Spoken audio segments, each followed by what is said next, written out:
자, 보시면 한국 문학은 뭐냐라고 하고 있습니다. 한국 문학은 한민족의 사상과 감정, 체험과 상상을 형성한 언어 예술을 가리킨다.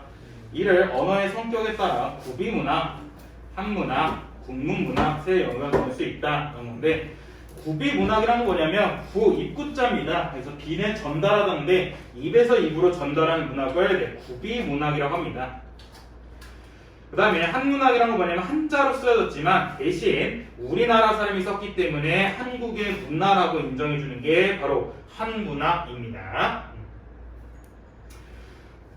그 다음에 국문문학은 뭐냐면 한글로 쓴 것입니다. 그래서 한글로 쓰여진 문학을 국문문학인데 이게 꼭 한글만 있는 게 아니라 향찰로 쓰여진, 그러니까 향찰로 쓰여진 건 향가였죠. 네, 향가 이런 것도 다 국문학으로 다 포함이 된다라는 거고요. 그다음 무엇보다 국문학 같은 경우에는 한글이 창제된 이후 본격적으로 등장해서 조선 후기까지 이르러 향유층, 향유층이란 건 즐기는 사람들인데 이 즐기는 사람들이 엄청나게 확대되고 근대에 이르러서는 한국 문학의 중심이 되었다라고 하죠. 그러니까 요즘 보더라도 한자로 쓰여진 문학은 없죠. 한자로 쓰여진 문학은 없고 거의 뭐 정말 99.9999% 다 우리나라 글자 한글로 쓰여진 문학이 대부분이다 라고 있고요.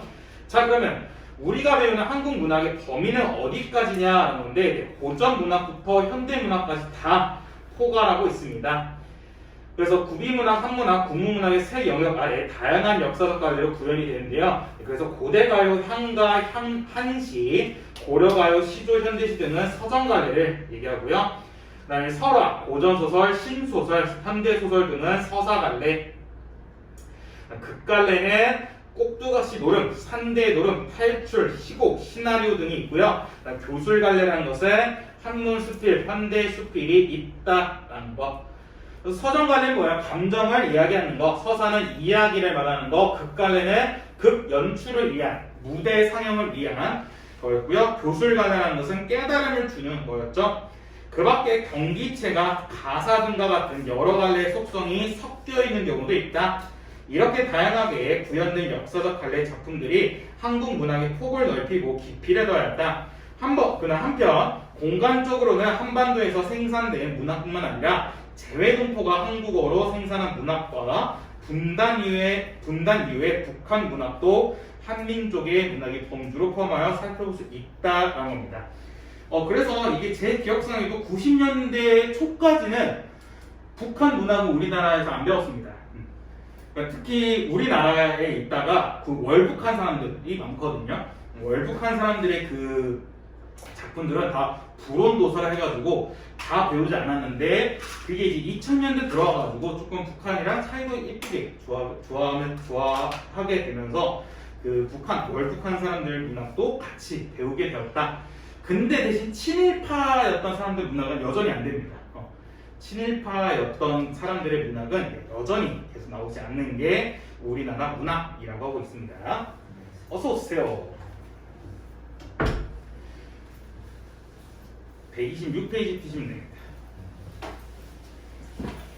안타깝지만 영상에 얼굴이 나오더라도 이해해 주셔야 됩니다. 모자이크 하게 너무 힘들어요. 그거 없어요? 따라가는 거? 없어요. 한 프레임 하나당 내 서연의 얼굴을 쓰여놔야 돼요. 모자이크를. 프레임 그렇게 하면 몇 정도 할게요? 지금 등장을 쓸 때부터 이렇게 하니까 7, 8개? 한 10개 정도 되는 것 같은데? 너네 생각하는 10개? 10개 별게 안 되잖아? 막상 편집해봐. 존나 귀찮다. 제 거 해주셨어요? 아니? 저번 거 보면 너 여기 앞에 나와서 뭐 하는 거 영상 있을걸? 아니 나 진짜 쌤 120 어디요? 6. 아 자, 그 다음에 한국문학의 전통과 특질입니다. 한국문학의 전통과 특질에 관해서는 크게 주제의식과 가치관, 미의식, 표현 형식 등의 측면에서 살펴볼 수 있다는 건데 네. 옆에 127페이지 보시면 먼저 주제의식과 가치관 등을 봤을 때 그 다음에 자연 친화 등인데 이건 뭐 너무나도 많죠 우리나라에. 특히 한 같은 경우에는 고난과 상처, 이별 등을 통해 형성되는 슬픔과 아픔이 은결된 것을 뜻한다. 이러한 한의 정서는 공무도와 같은 고대가요. 여기서 예시를 들어주죠. 그 다음에 가시리와 같은 고려가요. 황진이 같은 여성 작가의 시조, 김소월의 진달래꽃 같은 현대시에 이르기까지 면면이 이루어졌다. 그 다음에 자연친화는 자연의 풍광을 그리거나 자연물을 이용하여 정감을 표현한 작품, 자연을 강조와 사색의 대상으로 삼은 작품 등에서 주로 나타난다. 네, 대표적인 작품으로는 청산별곡.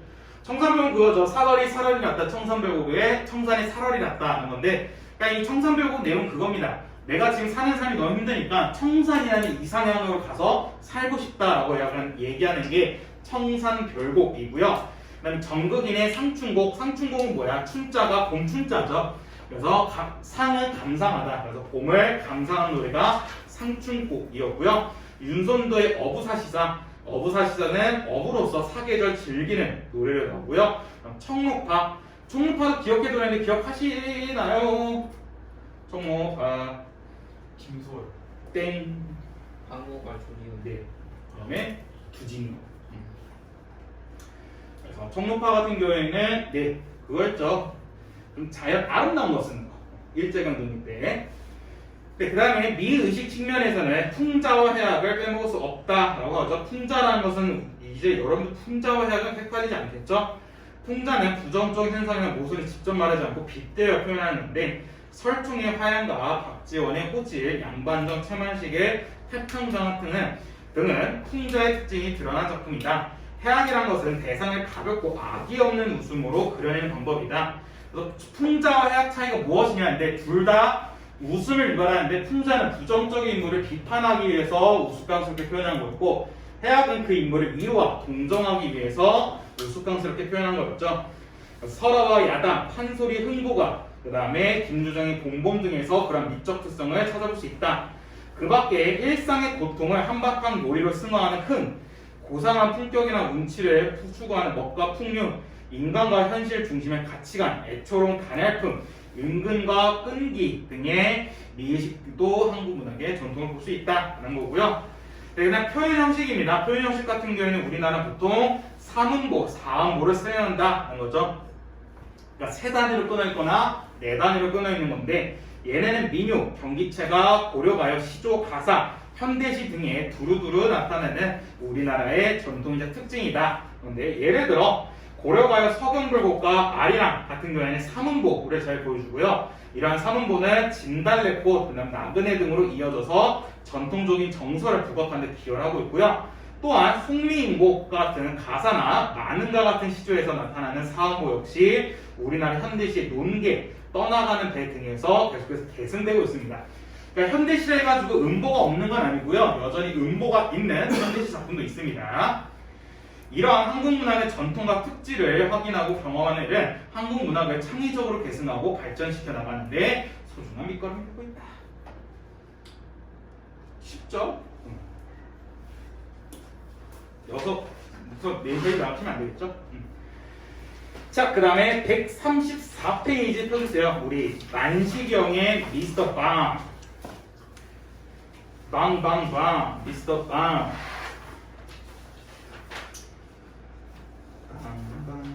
쉬워요.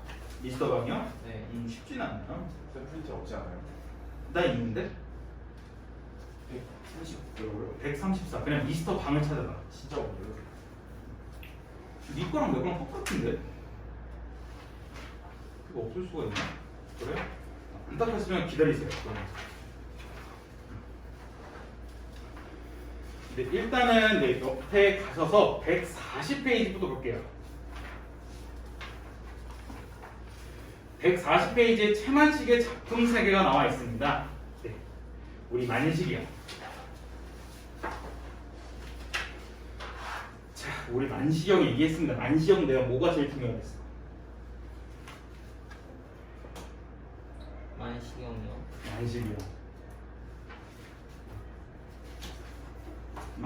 만시경은 내가 이거에 대가를 했었어.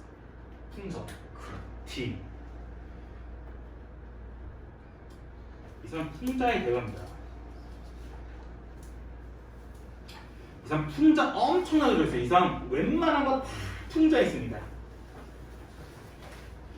그 다음에 채만식 같은 경우에는 판소 문체 판소리적 이라고 할게요. 판소리적 문체를 많이 사용했어요. 그러니까 이거는 판소리 사설체로 하자.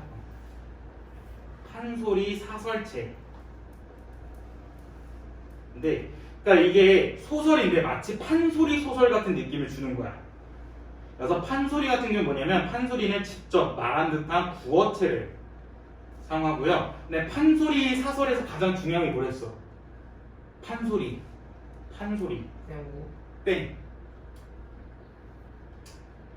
판소리에서 내가 이거 무조건 등장하는 데서 너는 저 1학기 중간고사 때도 지금 했잖아. 판소리. 말하는 어? 말하는 그걸 조금 다르게. 근데 판소리 이거 제일 중요하댔잖아. 청자 네, 서술자의 개입, 편집자적 논평이 됐죠. 그 다음에 판소리 같은 경우에는 쭉 이야기를 하지만 중간중간에 문율이 있는 운문체도 같이 섞인다라는 거. 채만식 작품 같은 경우에는 풍자가 엄청나게 많고요. 근데 판소리적 문체, 판소리 사설체가 많이 쓰였습니다. 판소리 사설체 같은 경우에는 직접 말하는 듯한 구어체를 사용했고요. 그 다음에 중간에 서술자가 개입해서 그 인물, 상황에 대해서 평가를 내리는 편집자적 논평, 그 다음에 산문과 문문체가 섞인 특징을 보여주는데 채만식 작품이 유난히 이걸 엄청나게 잘 보였습니다. 네, 여러분들이 지금 고등학교 2학년 중반에 달려가시는데 만약에 채만식 작품 중에 채만식 작품 중에 정말 딱 이거 뭐 채만식 하면 이거지 하면서 바로 안 떠오르시면 정말 반성을 하셔야 됩니다. 채만식 같은 경우에는 대표적인 작품이 바로 태평천하라는 작품이 있죠. 그러면 정말 미스터 방도 정말 대표적인 작품입니다. 논 이야기 얘네들도 대표적인 작품들이고요. 여긴 안 써있는데 껍빛단리라는 작품도 있는데 네, 이런 작품이 엄청나게 많습니다. 채만식 작품에서는 뭘 좀 풍자하냐면 좀 친일파에 대한 풍자예요. 그러니까 이게 뭐냐면 태평천하랑 이 껍빛단디랑 미스터 방에서 다 무슨 얘기를 하냐면 친일 일제강점기 때가 더 살기 좋았다는 거예요. 왜냐면 친일파 애들한테 그럴 거 아니에요. 친일파 애들한테는 일제강점기가 더 살기 쉬웠던 거예요. 편하고. 근데 이게 독립을 하니까 자기한테 좋은 게 하나도 없어. 그러니까 다 기회주의적이고 되게 이기적인 생각 보여줘. 아니 독립해서 뭐가 좋은 거야? 난 좋은 게 하나도 없는 것 같은데? 아 옛날에 좋았다 라는 식으로 얘기하는데 근데 이게 진짜 당연한 모습이 아니라 정말 잘못된 모습이잖아요. 그래서 그런 모습을 채만식 작가가 풍자라는데 어떻게 풍자하냐면 좀 되게 우스꽝스럽게 표현합니다. 우스꽝스럽게 표현하는 게 채만식 작품의 대표적인 작품이다, 특징이다 라고 알고 계시면 될 것 같고요. 채만식 작품 중에 여러분들이 지금까지 뭐 한 작품이라도 몰랐으면 안타깝지만 지금 오늘 미스터 방 하니까 미스터 방만큼은 무조건 알고 계세요. 미스터 방이라는 작품은 무슨 작품이냐면 이 이름 뭐더라? 방삼봉인가? 얘가 미스터 방이야. 그 다음에 그 백주사라는 애가 있어. 이 백주사는 대대로 집안이 친일파야.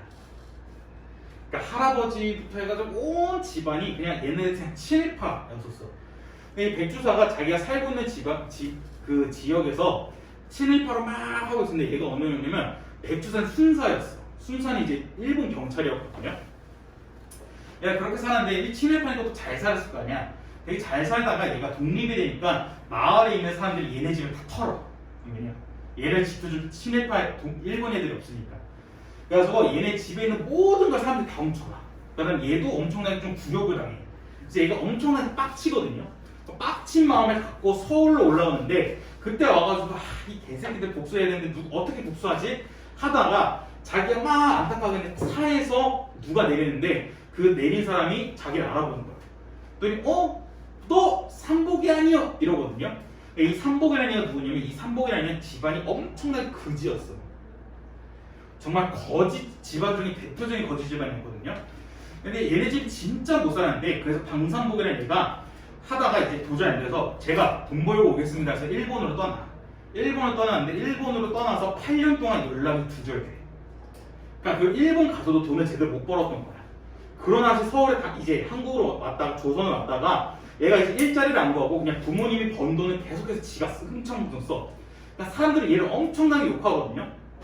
그러다 얘가 또 이제 청나라도 가고 막 여기저기 왔다 갔다 하는데 결국 돈을 한 푼도 못 봅니다. 한 푼도 못 보고 얘가 이제 그 동네에서 되게 무시를 당하다가 얘가 안 되겠다, 나 이렇게 못 살아 하고 서울로 그냥 올라갑니다. 서울로 올라갔는데 이게 서울에서도 뭐 할 수 있는 게 없는 거야. 할 수 있는 게 없다가 이제 여기 일제강점기 끝났으니까 그때 이제 우리나라를 이제 신탁 통치했던 미군이 있었거든요. 근데 미군 애들이 우리나라 사람이랑 전혀 말이 안 통하는 거야. 그러니까 막 미군 애들이 답답하는 거 보고 방산복 이거를 나이스다, 내가 쟤네 통역을 해줘야 되겠다면서 기회주의적인 몸매를 보여주는 거야. 그래서 그 방산복이 영어로 좀 했던 거죠. 영어를 청나라도 그렇고 일본 왔다 갔다 하면서 얘가 좀 언어는 됐어. 왜냐면 어느 정도 많이 통했거든요. 그러니까 얘가 미국 편에 서가지고 얘는 엄밀히 친미파죠. 그러니까 미군에 서가지고 막 통역하려면 미군 애들한테 조금 좀 기운 좀 막 세는 거야. 그래서 얘가 그 뒤로 자기가 미스터 방이라 해. 그래서 얘가 딱 차에서 내릴 때도 그 미군 차에서 내렸던 거야. 미군 차 딱 내렸는데 나 동네에서 보시면 백두산에 또 백두산이 예쁘니? 또 방산복 아니야? 하면서 얘 만나서 이제 미스터 방이 백두산 자기 집에 들어가. 근데 집이 엄청나게 좋아. 진짜 막 으리으리하고 막 2층 집이고 막 엄청 연못도 있고 엄청 좋아. 그러니까 백두사가 네가 이 집을 살아? 와 진짜 대단하다. 진짜 세상이 깜짝 놀랄 일이다. 근데 미스터 방이 이게 뭐 얼마 안 됩니다 하면서 막 하다가 미스터 방이랑 백두사가 술을 마시는데 둘이 맥주를 마셔요. 근데 이때 뭐라냐면 미스터 방이 역시 술은 맥주지. 근데 맥주가 우리나라 술은 아니잖아. 그러니까 이제 미스터 방이 역시 아직 조선 덕분은 안 됐어. 이런 식으로 되게 자기 나라 무시하고 미국을 막 이렇게 엄청나게 높이는 모습 보여주거든요. 그러다 이제 백주사가 자기 얘기를 해. 자기가 이렇게 됐다가 무시를 당해가지고 좀 복수할 사람을 찾고 있다 했더니 이제 미스터 방이 주사님 걱정하지 마, 제가 도와드릴게. 이거 별거 일도 아니야. 내 한마디면 미국 헌병대가 다 출동해. 막 허세를 부립니다. 근데 백주사가 그 방산복 그 허세를 되게 듣기 싫어하는데 자기도 어쩔 수 없는 거지. 자기도 기회주의적이다. 기회주의적이기 때문에 되게 기다리고 있다가 이제 방산복이랑 백주사 술을 마시다가 이 방산복이 특이한 버릇이 생겼어요. 그러니까 조금 이제 미군 애들 같이 있으면서 잘 살게 되면서 얘가 술만 마시면 양치를 해. 근데 양치를 그냥 화장실에서 하는 게 아니라 자기 그 베란다에 나가서 해요. 베란다 나가서 얘가 술 좀 깨끗하면서 양치를 하다가 양치를 뚜벅뚜벅해서 베란다 간 다음에 베란다에 이렇게 뱉은 거야. 자기 이제 양치물을 뱉었는데 밑에 있던 어떤 미군 소위가 그걸 맞은 거야. What the fuck! 이런 거야. 하고 봤더니 미스터 방이고 그 다음에 미군 소위인 거 보고 미군 소위가 미스터 방 you die! 하면서 미스터 방한테 엄청나게 욕을 하면서 열린결말로 끝나는 게 미스터 방입니다. 그러니까 미스터 방이랑 백주사 둘 다 몰락할 거다라는 것을 암시하는 게 채만식의 미스터 방입니다. 오케이? 그러니까 여러분들 이거 채만식의 미스터 방 모르셨더라도 진짜 이건 기본 중에 기본입니다. 네. 채만식은 그 방산봉이랑 그 백두사 있잖아요. 네. 걔네 좀 부정적인 거에서. 네, 다 부정적인 의미죠. 왜냐면 친밀파고 친일파니까. 친미 친일. 둘 다 무엇보다 독립을 안 좋아해요. 그러니까 백주사는 당연히 친일파였으니까 독립을 싫어하고 미스터 방도 뭐라 하냐면 독립돼서 자기한테 뭐가 좋았느냐는 거야. 자기한테 득될 게 하나도 없다는 거야. 그러니까 뭐야? 독립되면 자기한테 좋은 게 있을 줄 알았는데 돈이 되는 게 하나도 없는 거야. 그러니까 뭐 독립 쏙 좋지도 않네 라는 식으로 나오기 때문에 미스터 방에서는 둘 다 부정적인 겁니다. 그러니까 여러분들 채만식의 미스터 방 꼭 알고 계셔야 돼요. 이게 아마 올해인가 작년에 한번 또 미스터 방 채만식의 미스터 방인가 채만식 작품이 나왔었고요. 작년에 EBS 수능 특강에서도 채만식 작품이 나왔었습니다. 그렇기 때문에 고등학교 3학년 수능 특강이라 수능에서 충분히 나올 수 있는 작품이 다 채만식 작품이기 때문에 채만식 작가의 작품들은 다 어느 정도는 알고 계셔야 돼요. 오케이? 이게 또 뭐냐면 껍빛단님과 어떤 작품에서 뭐라 하냐면 어린아이가 그 독립해서 뭐가 좋으냐 이런 식으로 또 얘기를 하면서 좀 기회주의적이고 되게 친일했던 얘들 다 부정적으로 얘기합니다.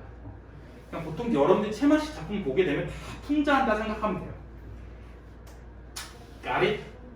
네. 자, 처음부터 발단 부분부터입니다. 한번 보시면 네. 네, 이 파트는 거기입니다. 이제 백주사랑 미스터 방이 만나서 이제 집에 가서 술 한잔하고 있는 겁니다. 자, 보시면 주인과 나그네가 한 가지로 술이 거나 아니 취하였다. 그러니까 거나는 꽤나 취했던 겁니다. 주인은 미스터 방, 나그네는 주인의 고향 사람 백주사라고 얘기해주고 있고요.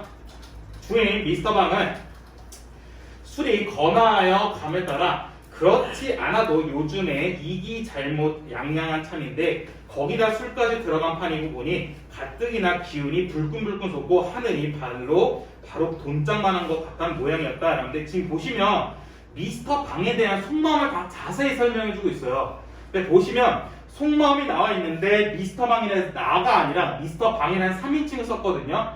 3인칭을 쓰고 속마음이 자세히 나와 있어요. 얘는 무슨 시점이야? 전지적 작가 시점인 거죠. 그렇죠. 왜냐면 속마음이 자세히 나와 있다 보니까 서세를 부리는 인물의 내면을 서술자가 자세히 설술해주고 있고요. 이걸 통해서 전지적 작가 시점인 걸 알 수 있습니다. 어떻게 또 허세를 부리면 내참뭐 흰말 같은 경우에 옆에 잘 써있는데 흰 소리, 그러니까 터무니없이 자랑하거나 그런 떠벌리는 소리가 아니란 겁니다.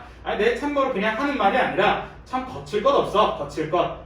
어느 놈이 날 뭐라고 하면 날 과일씨가 무시하단 거거든요. 무시할 놈이 어딨어. 지금 이천지 참 어림없어 하면서 자신의 허세를 엄청나게 부리죠. 그러니까 미스터 방이 난 거칠 거 없어. 누가 날 무시해? 하면서 이제 완전 자기 과시적인 태도를 보여주고요. 중간중간에 방언도 등장하죠. 그다음에 되게 반복적으로 얘기합니다. 그러니까 이게 뭐냐면 자기의 이게 속마음이 깊숙이 있었다는 겁니다. 이제 술 마시고 이게 속마음이 나오는데 자기는 언제나 속마음을 계속해서 생각했던 거예요.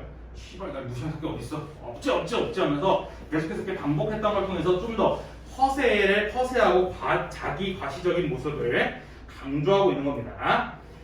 누가 옆에서 저를 뭐라고 하면 괄실한단 말이지 공연히 연방 그 툭 나온 눈방울을 부리부리 왼편으로는 30도는 넉넉 삐뚤어진 코를 멀씬해가면서 그래 쌓는 것이었다 라는 건데 지금 보시면 얘 얼굴이 진짜 이상해.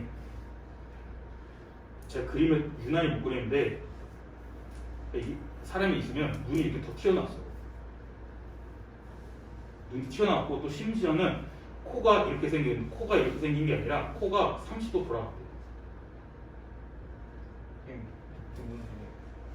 코가 원래 이렇게 생겨야 되잖아. 네. 이렇게 생긴 게 아니라 이렇게 생긴 거야. 사람이 코가 진짜 이상하게 생긴 거야. 그럴 수 있지만 존나 못생긴 거야. 근데 이게 진짜 30도가 꽤 커. 30도 꽤 큰데 그 30도를 코가 또 돌아갔더니 코가 지금 이렇게 있다는 거야. 이게 말이 돼? 좀 과장해서 얘기하는 거. 그래서 이거는 희화화시키고 있는 겁니다. 과장적으로 만드는 건데 되게 우스꽝스럽게 표현하는 거죠. 그래서 인물의 외양과 그 특징, 표정 등을 되게 과장해서 표현하고 있는 거고요. 그래, 쌓는 것이었다. 라는데 이게 지금 마치 말하는 표현, 구어체를 쓴 거죠. 그래서 청자에게 말을 건네는 듯한 느낌을 주는 건데 이게 대표적인 판소리 사설의 문체적 특징이 등장합니다.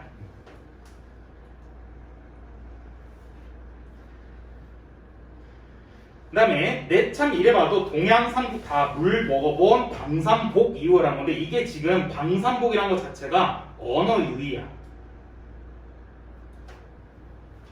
그러니까 이 사람 이름이 진짜 방삼복이긴 하거든요. 근데 왜 이 사람이 방삼복 이렇게 하냐면 방이 뭐냐 방향, 삼은 세계, 그러니까 세계의 방향으로 자기가 갔다는 거야. 그러니까 이게 뭐냐면 동양삼국, 일본 그 다음에 청나라, 우리나라 이렇게 다 가봤다는 거야. 그래서 이 세 나라를 다 가봤기 때문에 내가 세계의 방향을 다 가본 방삼복이다라고 하는 건데 언어 유희하고 있는 겁니다. 청어를 못하나, 그러니까 중국말을 못하나, 일어를 못하나, 아니면 영어를 못하나 말할 것도 없지 라고 얘기하고 있는 거고요.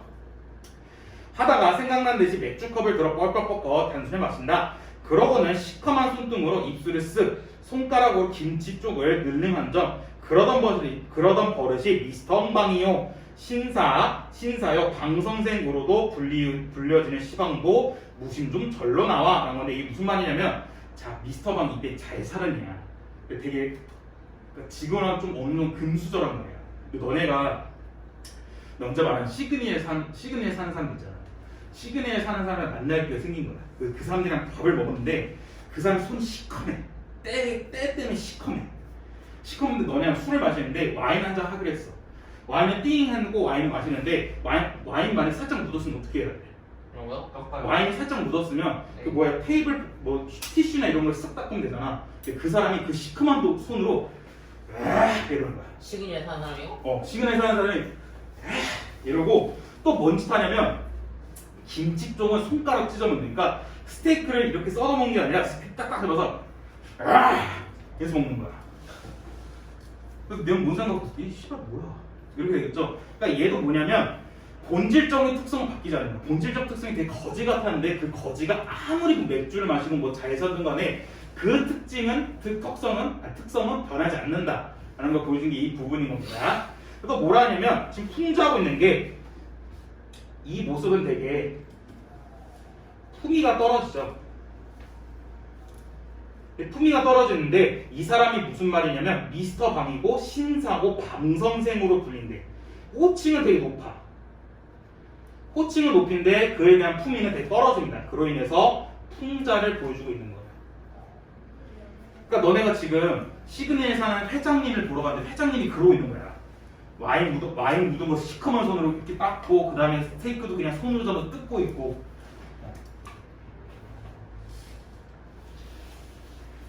그래서 손등으로 입술에 맥주 거품을 쓱 씻고 손가락으로 라조기 한 점을 집어다 으득으득 튄다. 라조기 역시 뭐 탕수육 같은 건데 그것도 젓가락이나 그런 거 사용하는 게 아니라 그냥 손가락으로 잡아서 으득으득 먹는 겁니다. 되게 볼품 없죠?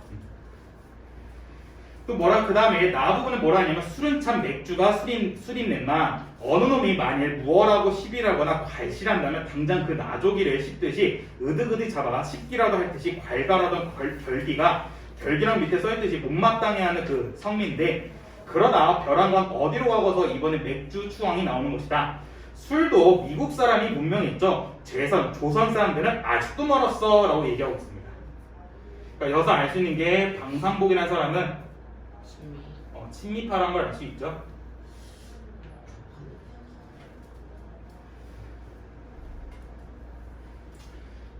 지금으로 치면 좌파인 거예요?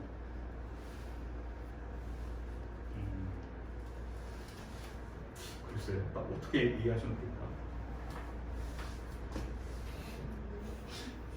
왜? 슬레이트 치죠? 아니.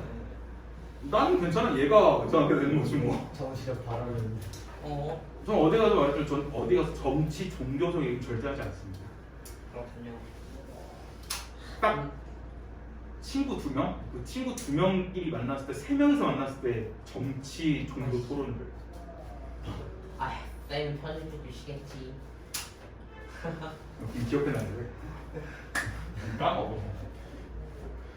그래서 내가 금요일날 그 친구들 중에 한 명을 만났단 말이야. 한 명 만나서 애슐리 퀸즈 가가지고 음식도 넣고 1시간 동안 종교에 대해 토론했거든. 종교에 대해서요? 그 친구도 약간 문과적이고. 근데 그 친구는 기독교야.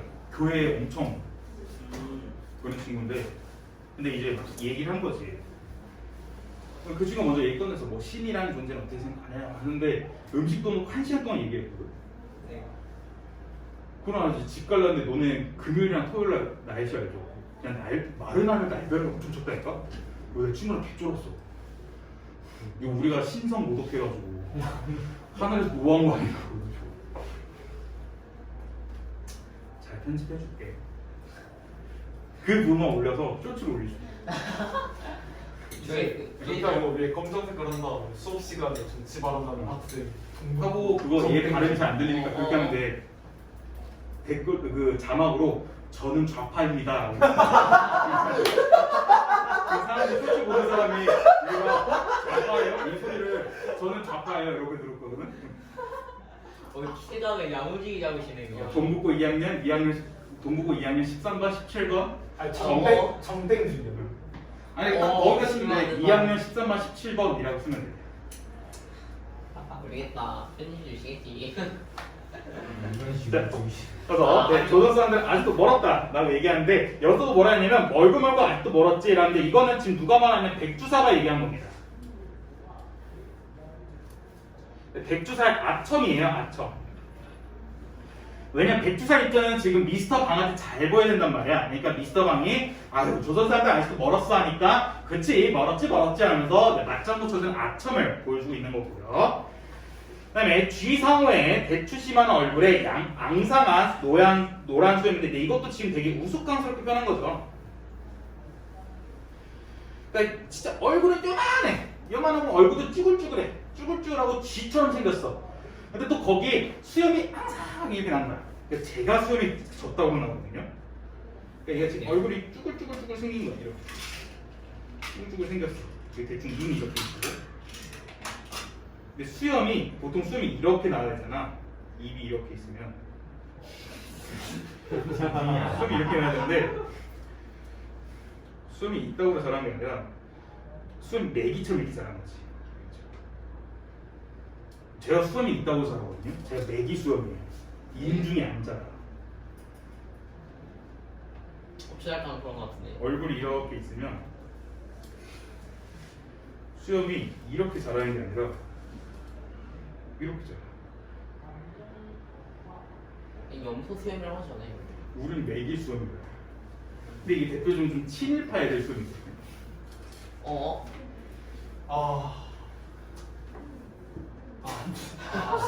아하. 이거 뭐가 아 한 거야? 아하. 이거 혹시 딴소리에서 아 한 거 아니면 이 얼굴 때문에 딴소리야? 아니 간편하죠. 아하. 아하. 지금 낙구치 네. 낙구치 그 중간. 내 수염 갖고 뭐라는 줄 알았어. 네, 이렇게 하고 있는 거고요. 백주사가 병을 들어 주인의 빈컵에 다 따르면서 그렇게 맞장구를 쳐 보비라는 것은 밑에 써있듯이 남의 비위를 맞춰준다는 겁니다. 그래서 여기서 알 수 있는 게 지금 자신의 목적을 위해서 계속해서 미스터 방에 비위를 맞춰주고 있는 거죠. 아 백상도 좀 드슈. 난 다해. 괜히 그래서 내가 백상 주량을 다 아는데 만난 지 오래돼서도 다 안다 하는 거죠. 다 젊었을 때 말이지. 지금은 올해 참 몇이지 했더니 갑술생 48 아닌가? 그럼 나보다 한 살 위시군. 그래도 백상은 안 늙으게 허허허. 안 늙는 게 다 무언가 머리 센 걸 보게 건 조백이지. 백주사는 흔연히 수작을 하면서 내색은 아니하나 어심엔 미스터 방이 괘씸하기 짝이 없었다는데. 그러니까 지금 백주사도 미스터 방이 짜증나. 계속해서 자기 이렇게 해서. 근데 어쩔 수 없이 내색을 못하는 거지. 왜? 자기의 목적을 이루기 위해서. 그러고 있는 겁니다. 오케이? 쉽죠? 그 다음에 135페이지 보시면 외양묘사 어떻게 나타내냐면 외양묘사는 지금 되게 우스꽝스럽게 표현해서 혼자의 효과를 높이고 있다는 거 참고하시면 될 것 같습니다. 자, 그 다음에 136페이지 136페이지 다 부분 깜짝이야. 질문한 줄 알고 쳐다봤더니 입을 벌리고 있네. 저 쌤이를 왜 쳐다보나 했어요. 난 질문한 줄 알고 쳐다봤는데. 다음은 향리의 예법으로 10년 장이면 절하고 배워야 한다. 물을 끓고 앉아야 하고 말을 깎듯이 공대를 해야 한다. 그 앞에서 주초가 당치 않고 밥 부득이한 경우면 모로 앉아 잔을 마셔야 된다. 그런 것을 마치 제 영각 친구나 타관 나그네에게나 하는 것처럼 백상인이 술 드시오 조백이시지 하고 말버릇이 고약해 발 튕기고 앉아서 정면하고 술을 먹어 담배 뻐끔뻐끔 피워 이런 괘씸한 도리가 없었다라는 건데 이게 지금 뭐냐면 여기 다부서부터 여기 다 전체가 백주사의 속마음입니다. 네, 잠시만요. 네. 상리 예쁘고 잘하고요. 그러니까 다 전체가 다 전체가 지금 계속 말하고 있는데 백주사의 속마음이에요. 근데 이거를 백주사의 시선에서 얘기하고 있는 거야. 그래서 나가 등장하는 겁니다. 백주사의 시선에서 얘기하고 있는 거야. 네. 그러니까 백주사에는 한 살 많고 무엇보다 얘가 자기 잘 살았을 때야. 자기 양반 잃었을 때 얘가 이제 한창 평민이었는데 이 새끼가 지금 내 앞에서 막 술도 피고 담배도 피고 막 이러는 거야. 그러니까 얼마나 괘씸하겠어. 그러니까 슬슬 속이 막 끓는 거야. 또 나이도 나이언이와 문벌이나 지체를 가지고 논한다면 이건 용서할 수 없는 일이다. 이래 보여도 나는 백주사는 3대조가 진사를 앓고 5대조가 호조 판서를 지냈고 7대조가 여의정을 지냈고 이런 명문 거족의 집안이었다. 또 내 12촌이 땡땡 군수요. 그 12촌의 아들이 만주국 땡땡현 땡땡촌 총장이요 하였다. 또 그리고 시방은 원수의 독립인지 마덕인지 때문에 다 그렇게 됐지만 하는데 이게 무슨 말이냐면 그러니까 원수의 독립인지 마덕인지는 뭐냐면 지금 이 백주사는 독립을 부정적으로 생각하는 거야. 왜? 얘가 친일했기 때문에. 그렇게 됐지만은 아무튼 2달 전까지만 해도 어느 놈 그 앞에서 기침 한 번 크게 하지 못하던 백부장 훈발등의 땡땡 경찰서 경제계 주임이었던 백부장의 어르신의 이 백주사가 아닌가. 2달 전만 그래도 그랬다. 그래서 여기서 지금 시대 몇 월이냐면 10월 달에 얘기하는 겁니다. 광복이 8월 달이었으니까. 오케이? 오케이. 이놈! 하고 호통을 하여 당장 물고를 내려놓고 싶었지만 그 좋은 세상은 어디로 가고 이 지경 말이냐라는 건데 이때 이 좋은 세상이 뭐야? 광복전. 광복 전인 겁니다. 일제 강점기. 왜냐하면 백주사 입장에서 좋은 시절은 친일을 할 수 있었던 일제 강점기였죠. 그 다음에 이제 나로 가시면 하여튼 그만치나 혼란스러운 백주사 대면에다가 미스터 방의 근지야 아주 볼 것이 없었다. 미스터 방의 증조가 학원에서 떠들어온 명세가 없는 사람이었다. 그러니까 이건 뭐냐면 앞에서 위에 뭐라 했어?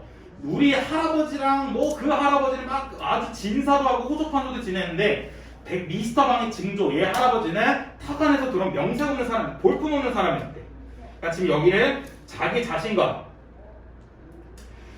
백주사와 미스터 방의 집안 내력을 대조되면서 자세히 보여주죠. 요약적으로 보여주고 있습니다. 그 조부가 그 고을에 아전을 다녔다. 그 아비가 집신 장수였다. 70에 고로롱고로롱 아직도 살아있지만 시방도 집신 곱게도 삼기로 고을에서 첫째 가는 방청지가 바로 그였다라는 겁니다. 그러니까 우리 집안은 되게 명문 집안이었지만 얘네 비슷한 집안 야 볼품은 기껏해야 집신 장수였어. 집신 장수. 얘는 뭐 볼품도 없었어 라는 식으로 지금 미스터 방과 대조되는 자신의 집안을 위해서 얘기하고 여기서는 자신의 집안과 대조되는 미스터 집안 매력을 요약적으로 잘 보여주고 있는 겁니다. 근데 그 다음 방청지가 뭐지? 방청지? 고을에서 첫째 가는 방청지가 방청지가 그냥 좀 그 할아버지 느낌? 그런 느낌이야. 첨지 김첨지 갈 때 그 첨지 그쵸. 방시인 첨지 아무튼 방탄부인의 조상은 존나 못 살았다. 존나 못 살았다. 병신이었다. 아 근데 이거는 뭐 짤 수가 없어. 수업과 관련된 질문이잖아. 안타깝게 들어가야 돼. 보내시죠. 이 허락은 맞아야지. 하고 먹고 자고 꿍꿍 일하고 자식 새끼 만들고 한 줄밖에 없는 모르는 상일꾼이었다는데 이게 상일꾼입니다. 그러니까 이게 쉽게 말해서 노가다 하는 사람들이었다고 얘기하는 거예요. 그러나마 30을 바라보도록 남의 집 머슴살이를 이 집 저 집 살고 다니는 코 삐뚤이 삼복이도 왜 코가 삐뚤어졌냐 30도 삐뚤어졌다 했지. 물론 난 놓고 기억자도 못 그리는 판 무식이 엄청나게 무식했대. 그다음에 말하시 1번 상일꾼일 바에 남의 세토 마직이라도 얻어 자의 농사를 짓는 것이 아니라 30을 바라보도록 남의 집 머슴살이만 하고 다니던 꽃비뚤이 삼복이가 하루아침 무슨 생각이 났던지 돈벌이를 간답시고 조석이 간데 없는 부모에다가 처자식이 떠맡기고는 훌쩍 일본으로 떠나버렸답니다. 그 다음 페이지 그 다음에 138페이지 말하시 떠난 지 7, 8년을 별반 신통한 벌이도 못했는지 돈 한 푼 보내는 싹도 없더니 하루는 느닷없이 중국 상해에 와있노라고 기별을 전해왔다. 그러고는 감감 소식이 없다가 3년 만에 퍼트 고향을 돌았다. 10여 년을 저의 말만 따나 동양 삼국을 물골고로 먹고 다녔으면서 별로의 때가 벗은 것도 없어 보이고 행색은 헤어진 양복 누더기에 볼 깨어진 구두짝을 깨고 들어선 모양이 군데군데 김질은 하였으나 빨아다닌 무명 고의적섬이 있고 고향을 떠났을 때보다 차라리 초라한 거였다. 이런 겁니다. 그러니까 뭐 이루지 못했다는 거죠. 막 호기롭게 뭘 떠났지만 만약 갔다 와서는 뭐 별것도 없었다. 그런 겁니다. 늙은 어미 아비와 젊은 가속이 뼈꿈으로 버는 것을 얻어먹으며 굶으며 하면서 한 1년 건능고를 놀더니 적이 회심이 들었는지 이변은 처자식을 데리고 서울로 올라갔다. 서울로 올라와서는 한조동 비탈에 다 찌부러진 행락방을 얻어 살면서 처음 1년에 용산 있는 연합군 포로 수용소에 다니며 입에 풀질을 앓고 이 동안 그는 상해에서 귀로 익힌 토막 영어가 조금 더 진보되었고 다시 1년이나 만에 그것 역시 상해에서 익힌 것을 미천 삼아 구두 직공으로 구두방에 다니며 그럭저럭 살았고 그러다 일본이 싸움에 지느라고 구두를 더 획트려 가죽이 동이 나서 구두방이 너나 없이 문을 닫는 바람에 할 수 없이 이번에 괴짝한 게 걸머지고 신기료 장수로 나서고 말았다 합니다. 그러니까 되게 힘든 삶을 살았다 이거죠. 결혼을 했네요. 저 결혼을 했습니다. 결혼을 해야지 어느 정도. 저렇게 생각하는데 결혼이세요? 야 너무한 거 아니야? 왜 나도 여자친구 있고 그러는데 너네도 너무한 거 아니에요? 자 보자. 너무하시다. 자 봐보자. 예. 골목골목 돌아다니며 혹은 종로 복판에 한길에 가앉아 신기로 자살하자니 자야한 서울 온 고향 사람의 눈에 종종 띌 밖에 소식이 고향에 퍼지자 누구 한 사람 칭찬은 없고 저마다 빈정거리는 소리뿐이었다.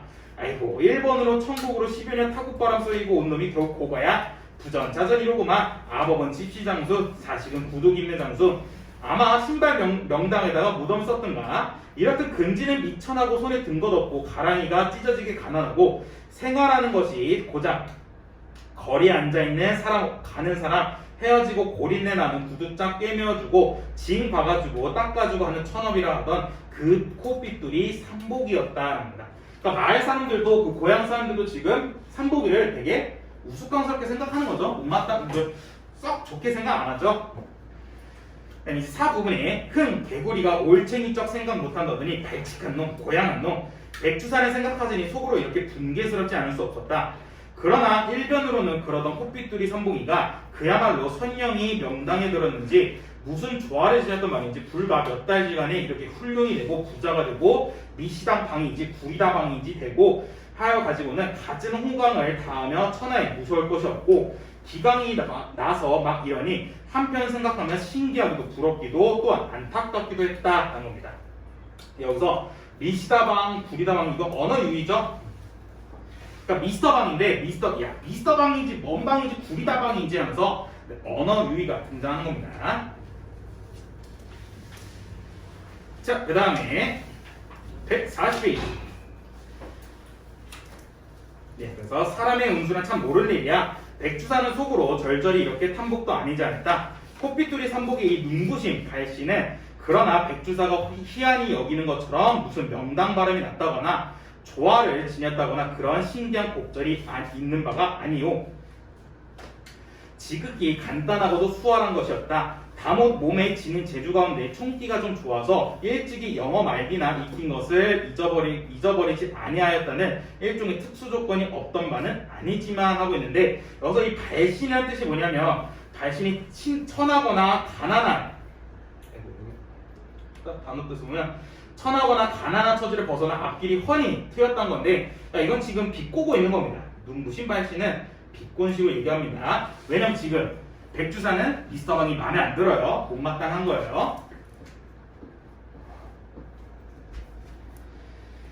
중량권의 줄거리를 보시면 신기료 장수를 하던 방상복은 자신에게 이익이 될 것이 없다는 이유로 해방을 달가워하지 않는다. 네, 이게 보이는 거죠. 그래서 공동체보다는 개인의 이익을 중시하는 되게 이기적인 모습을 보여줍니다. 그러던 중 미군들이 말이 통하지 않아 답답해하는 것을 보고 통역으로 돈을 벌 수 있다는 생각을 한다.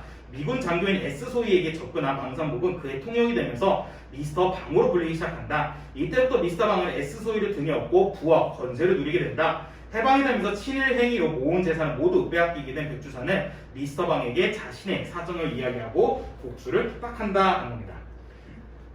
그 다음에 이제 자북은 그러니 여복의 미스터 방 있는 말 없는 말 보태가며 일장 경과 설명을 한 후에 백주사는 뜻이 맺기를 어찌든지 그놈들을 말이네 그놈들을 한 놈 남기지 말고서 죄다 붙잡아다가 말이네 괴수놈들이랑 목을 썰어 죽이고 다른 놈들이랑 뼈다구가 부러지도록 두들겨주고 꿇어앉히고 항복받고 그리고 빼앗긴 걸 일일이 도로 다 찾고 집하고 세간 쳐부신 것도 말끔하게 다 물리고 그렇게만 해준다면 내 재산 절반 놓아 주겠네. 절반은 이 여복의 미스터 방 하는 거죠.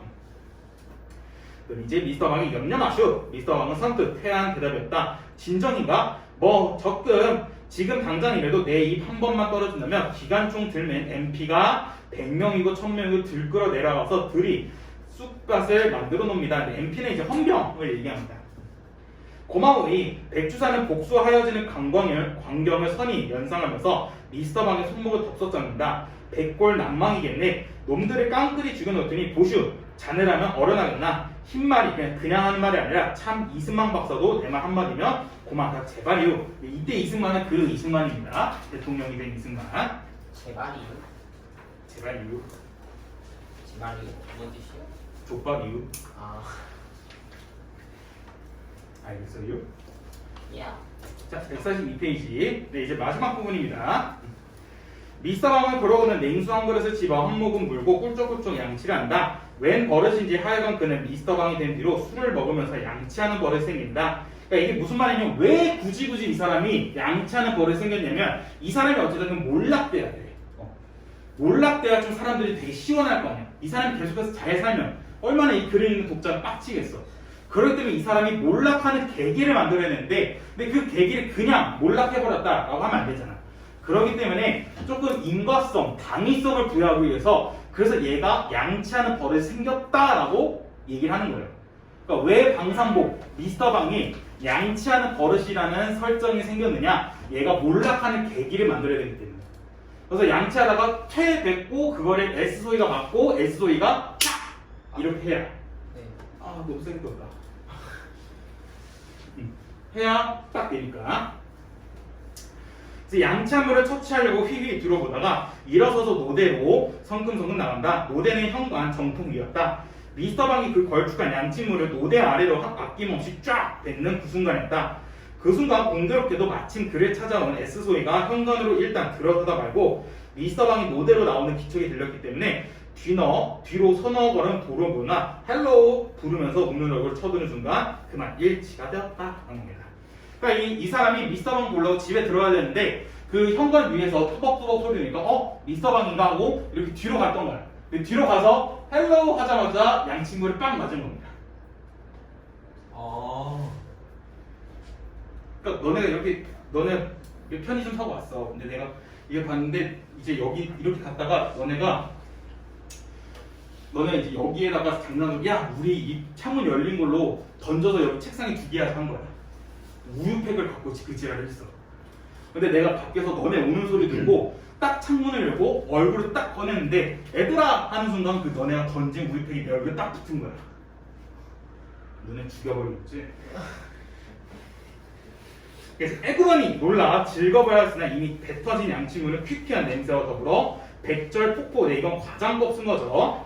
내려 쏟아져 웃으면서 쳐드는 S소희 얼굴 정돈을 과 차르르 You devil! 이 기급한 자식이라고 S소희는 주먹질을 하면서 고함을 지르고 그 주먹을 쳐든 채 그대로 있다가 일반 허둥지둥 버선발로 뛰쳐나와 손바닥을 싹싹 비대는 미스터 방의 턱을 쌍놈의 자식 하면서 어퍼컷으로 한 대 갈겨버렸더라고 하면서 구어체 편으로 잘 마무리하고 있습니다. 재밌죠? 이게 미스터 방. 그래서 143페이지 보시면 양치하는 버릇이 왜 생겼느냐? 네, 해학적인 결말을 이끌어내기 위해서 의도한 설정한 장치라고 볼 수 있고요. 그 다음에 상황적 아이러니랍니다. 아이러니는 말이 안 되는 거거든요. 그러니까 무엇이냐면 S소위로 대표되는 미군의 권세를 등에 업고 자신의 부와 위세를 과시하며 으스대며 양치물을 아려 뱉음 웃으면서 노대를 향해 얼굴을 쳐드는 S소희의 얼굴 정통에 양치물이 쏟아지고 헐레벌떡 뛰쳐나온 미스터 방의 턱을 S소희가 타격한. 그래서 미스터 방을 몰락시켜서 풍자의 효과를 더 높이게 되었다. 쉽게 한가 봅시다. 예. 이 세상에서 우리나라 사람인데 춘향가 모르는 사람은 없겠죠? 그렇죠. 인간적으로. 네, 춘향가 148페이지 춘향가. 자, 봅시다. 앞부분의 줄거리입니다. 전라도 남원 부사로 임명한 아버지를 따라 남원으로 온 몽룡은 단오를 맞이하여서 방자와 함께 광안루로 구경을 떠난다 하고 있습니다. 둘 다 공간적 표현 다 등장했죠. 이 춘향전이 참 이 인물도 등장 많이 하고요. 근데 무엇보다 인물들이 다 개성이 있어서 좀 이게 리메이크가 많이 되는 것 같아요. 방자전. 방자전. 방자전이 뭐야? 방자랑 춘향이가 바로 비우잖아. 아 그래요? 와 진짜 이거 아닌 것 같다. 그 방자가 지금은 돌아가신 김주혁 배우님. 아니 알파 거리랑 알파 메일이 만나야지. 몽룡이 그거야. 류승범? 좀 양아치처럼 나와. 춘향이니까 딱 그런 느낌을 보이죠. 자, 그 다음에 발단의 안일이 부분인데 안일이가 판소리에서 창을 하는 중간중간에 가락을 붙이지 않고 이야기하는 엮어가는 사설인데, 자, 여러분들 쭉 넘어가셔서 151페이지 예. 네, 판소리의 장단 이거 외우세요. 이거 다 외워요? 네, 이거 시험에 그대로 나옵니다. 선생님 그 있잖아요. 네. 저희 기념정리 노트 있잖아요. 네. 그거는 언제 완성돼요? 줄게요. 크러쉬요. 죄송해요. 아 근데 이 아줌마는 1학년 거 애들 만들기로 못하실 텐데 지금. 아 1학년 거는 지금 1학년 거 니네 거 거의 다 만들긴 했어. 근데 지금 1학년 거에 뭐야 중세국어 같은데 들어간다고 씨부라. 근데 이거 그대로 나옵니다 여러분들. 그러니까 이게 뭐냐면 빈칸 뚫어놓고 여기에 어울리는 장단을 골라라는 식으로 문제가 출제돼요. 그러니까 잘 알아두셔야 됩니다 이거. 네, 다음 주 주간 테스트 이거 출제할 거야. 자, 그 다음에 그때 춘향이는 도련님을 만나려고 그 전일 초나온 날 밤에 몽사 하나를 얻었었다라고 합니다. 그러니까 지금 뭐냐면 춘향이가 아직 도련님을 만나지 않았어. 근데 도련님을 만날 것 같은 걸 보여준 게 뭐냐면 몽사야. 그러니까 꿈에서 있었던 일인데 이 꿈이란 건 보통 미래를 알려주는 미래 암시하고 복선의 역할을 하죠. 네, 중몰이 장단인데 중몰이 장단은 뒤에서 보시다시피 보통 속도로 얘기를 하는 거고요. 얘 같은 경우에는 조금 천천히 얘기하기 때문에 서정적인 부분 아니면 이야기를 해설하는 부분을 보여줍니다. 그럼 좀 서정적인 느낌의 몽글몽글한 느낌을 줄 때 중몰이 장단을 써요. 우빈아! 깜짝아. 아니 이거 사인료. 이거 해주세요. 오, 아니 우빈아! 사인만 해주면 되는 거 아니었어? 기출 변형 오케이. 사인만 해주면 되는 줄 알았지? 딱 나도 진짜 문제가. 그럼 언제 뭐 왜 박수라려고 백주사네 이거. 그 다음에 책상에 촛불을 도우 켜놓고 열려전을 외워내. 자, 열려전한 건 뭐냐면 지조와 절개를 지키는 거죠. 대표적인 유교 사상을 보여주는 예죠. 외워다가 호련히 잠 5번을 서안을 의지하고 잠깐 조우더니 비몽사몽간에 춘향의 몸이 여기서부터 이제 꾸민 겁니다. 춘향의 몸이 공중으로 날려 바람을 얻어 구름을 헤쳐가다가 한 곳에 당도하니 죽음 패거리다라고 하는데 여기는 초월적인 공간이죠. 이거 꿈 내용인 거죠 이거. 네, 이거 여기서 꿈 내용이에요. 초월적인 공간에 도착했어요. 패고를 보던 바 처음이라 그 위에 어떤 부인이 이상한 옷을 입고 춘향이를 부르더니 무슨 쪽지를 내어주시면서 네가 이글 뜻을 알겠느냐. 춘향이가 아이고 감사합니다 황송하여 공손히 받아 펴보니 펴란 건 이렇게 펼쳤단 겁니다. 펼쳐보니 인간지, 그러니까 인간 세상 기준으로 5월 5일은 천상지, 천상계의 기준으로 7월 7석이다 하고 있습니다. 자, 7월 7석이 뭐야? 위에 써있듯이 견화증여가 만나는 날이죠. 그런 것처럼 천상 세계에서는 7월 7일에 견화 직녀 만나는 것처럼 인간 세계에 역시 5월 5일에 견화 직녀 같은 사람들이 만날 거다. 그러니까 이게 무슨 말이냐면 춘향이 너가 견우를 만날 수 있을 거다라고 얘기하는 겁니다. 어린이 날인데. 그래서 깜짝 놀라 깨달으니 황홀한 일몽이라 날 발길을 기다려 소세를 하노라니 저의 모친 월매죠. 춘향이 어머니 월매가 나오더니 오늘이 1년 1차 한 번씩 돌아오는 단오 명절이니 향단이를 앞세우고 조용한 곳 찾아가서 그네나 뛰고 올다 오며 춘향이 반겨들고 조만 아침밥을 마친 후에 향단이를 앞세워서 화림 중으로 내려갈 때 그때입니다. 그러니까 동시사건이야 지금.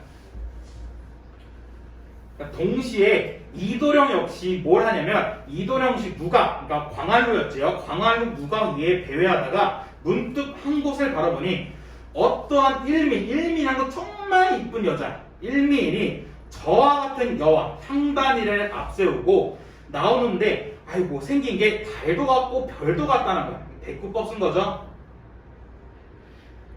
그러니까 춘향이 생긴 게 달 같기도 하고 별 같기도 하고 너무 이쁘고 그 다음에 맵시도 곱고 대장부 간장을 녹일 아이라고 하고요. 화림중을 당도더니 백척 재승 그네줄을 휘늘어진 벽도까지 휘휘 찬칭 감아내고 섬섬옥수 번득 들어 그냥 그네줄을 갈래 잡고 지금 뭐냐면 여기 그네가 원래 없었어.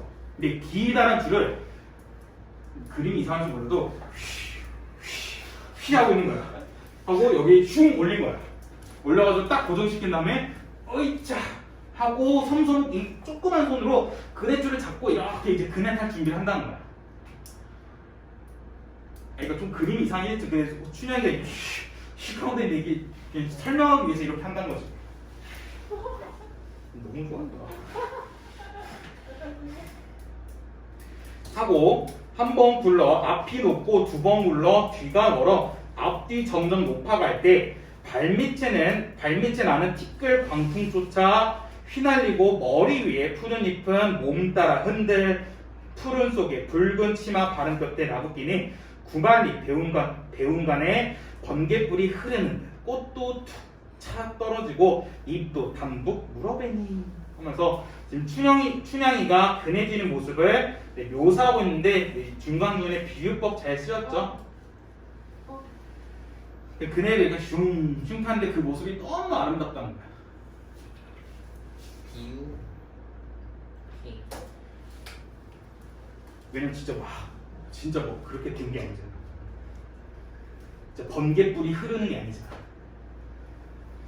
그 다음에 이도령은 그 거동을 보고 엉아니 벙벙 흉중이 상막 사대 삭신 6천마디를 벌렁벌렁 뜨면 이거 막 두근두근 한 거지. 첫눈에 반한 거지. 여러분들 이런 적 있으십니까? 네. 없으시군요. 안타깝네요. 그냥 왜 꼴을 주시? 나 꼼짝이 아니야. 왜냐면 지금 얘네 나이가 너랑 비슷해. 얘가 28 청춘이거든? 28이 뭐야? 28 뭐야? 28살. 아니 28 16이잖아. 아. 만 16세니까 걔는 16살에 이러고 있는데 만 16세니까 너네도 만 16세잖아. 지금 생일 안 지났으면. 아까 생일 좋았어요. 그럼 만 17세. 그러니까 너네가 다 이러고 있는 거야. 너네 지금 여기서 공부하고 있지만 얘네는 공부 안 하고. 난 뭐였지? 방한 거 거기에 다 꼼꼼하고 있었는데 꼼꼼하고 있었는데 야 이거 영상원들이 이상하다. 야, 설명하는데 너네 밥 주고 있으면 야 설명 진짜 기똥차게 하는 줄 알아. 이렇게 타고 근데 어떤 여자가 살랑 하는데 너네 오 연애 좀 해. 너네 만약 주간 테스트를 못 봤는데 연애 하나를 못 봤으면 내가 인정해줄게. 가능하다. 네, 서현이 가능합니다. 보자. 소연이. 나 죽여버린 사이야. 나 죽여버린 사이야. 보고 왔어요. 나 죽여버린. 내가 너네 네. 성공해서 첫 데이트하면 내가 그 첫 데이트 코스 비용을 대줄게. 실력들. 야 너네가 신랑들 어떻게 들어가? 진짜 내주시죠. 어. 진짜요? 강릉 풀빌라 가능? 하와이. 뭐 갈 수가 있었냐 거기를? 진짜.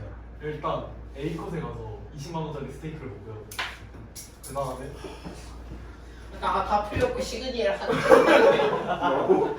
다 그 다음에 풀렸으니까 후식으로 시그니엘. 시그널을 사달라고? 그러니까 얼마나 아름답습니까 분위기가. 아 그러네요 참. 자, 그 다음에 이제 얘가 뭐 하냐면 방자를 불러 말을 해야 할 터인데 떨려서 부를 수가 있는데 되게 긴장한 거죠. 솔직히 오늘 10시부터 낙뢰가 계속 친다는데요. 와, 진짜 그 집에 가야 되는 거 아니야? 이런 거는? 아니 여기 구름이 오는데 유난히 좀 멋있었던 이유가 남매가 칠 구름이었구나. 아, 난 이게 제일 걱정되는 거야. 10시까지 기다렸는데 야, 술을 못 가고 나 가라. 이야. 또 가는 길에 낙뢰 먹고 남을 거라니. 남매가 잘 잡아야 저번에 되고. 뉴스에서 봤어요. 여기 뭐지 강원도 그 그래, 초록에서 양양 해줬잖아요. 맞아, 그 서핑하는 사람들. 안 되는데. 아무튼 그 다음에 파인 보는데 떨 쓰는 거 이건 뭐야? 체면을 중시하는 거죠. 나 같으면 바로 떨었지. 그래서 눈은 춘향에게 다루두고 입술만 깔싹거려 건성으로 물어봤다. 야야 빙자야 방자야 방자야.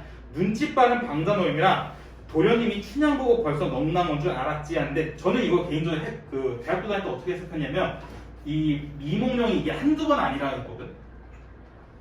이렇게 방자 불러서 여자 연락처 갖고 오란 게 이게 한두 번이 아니기 때문에 그래서 방자가 딱 느낌을 알았던 거 아니냐.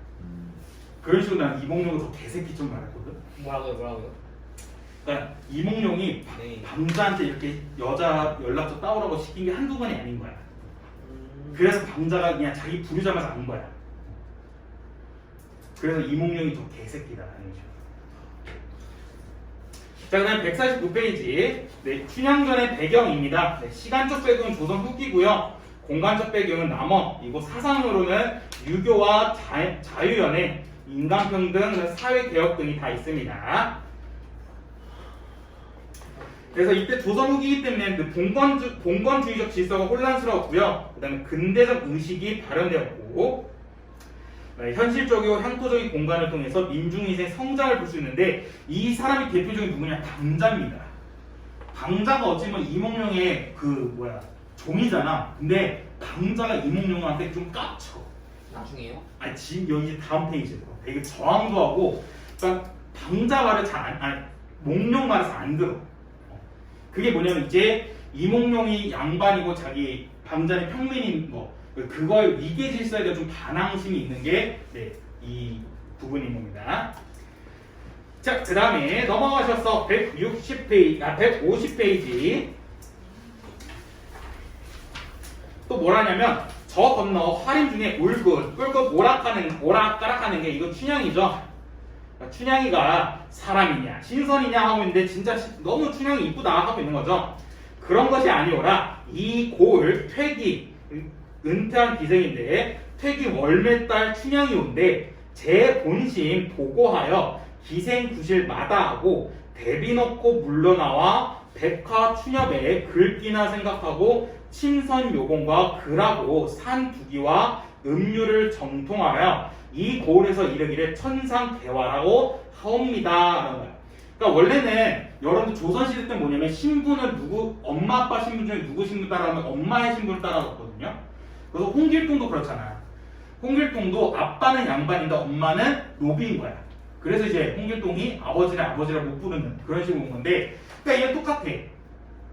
춘향이도 월매의 딸이기 때문에 월매는 기생이었어. 그렇기 때문에 춘향이도 기생이 돼야 돼. 근데 춘향이는 그걸 거절해서 자기가 진짜 유교적 여자인 것처럼 행동하고 다닌다라는 겁니다.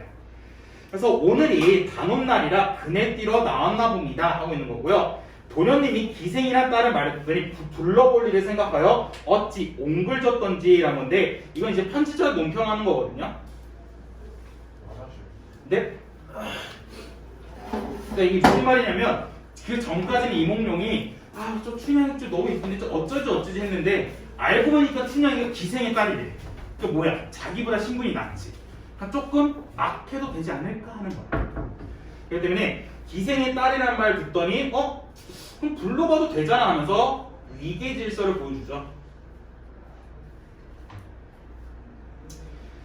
그래서 얘 기생의 딸이 저렇게 잘생겼단 말이냐? 한번 못 불러볼까? 안 되지라고. 네.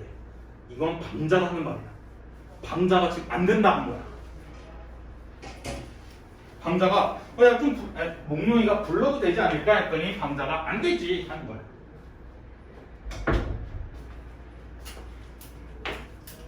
지금 이렇게 보면은 사실 방자가 이몽룡을 좋아했던 거 아닐까요?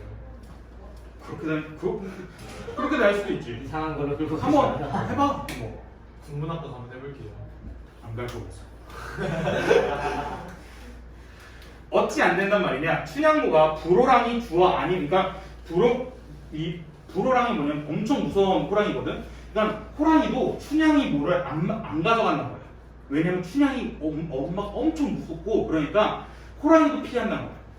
그래서 호랑이가 주어 아니 밖을 느끼는데 춘향이 내외시킨다고 문밖 출입을 못하게 하고 그 집 문전으로 머스마 하나 얼음 걸지 못합니다.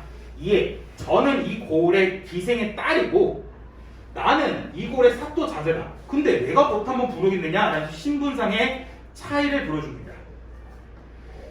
도련님이 정 그러시면 춘향고가 동원에 들어가 사또전에 여쭈어놓으면 도련님은 어찌 될 것인가 라는 걱정해주고 있는 겁니다.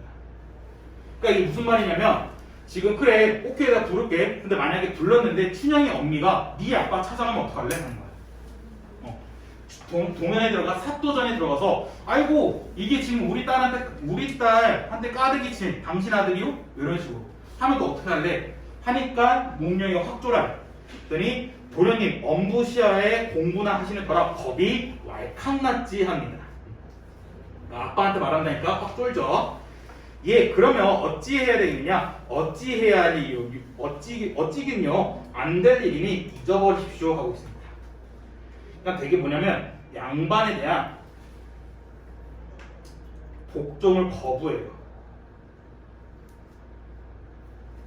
그러니까 몹시 비협조적이죠.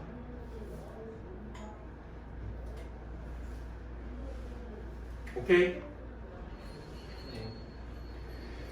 한참 일이할 때 그때 춘향이는 그때 이 동시에야 지금 또 동시 사건이야.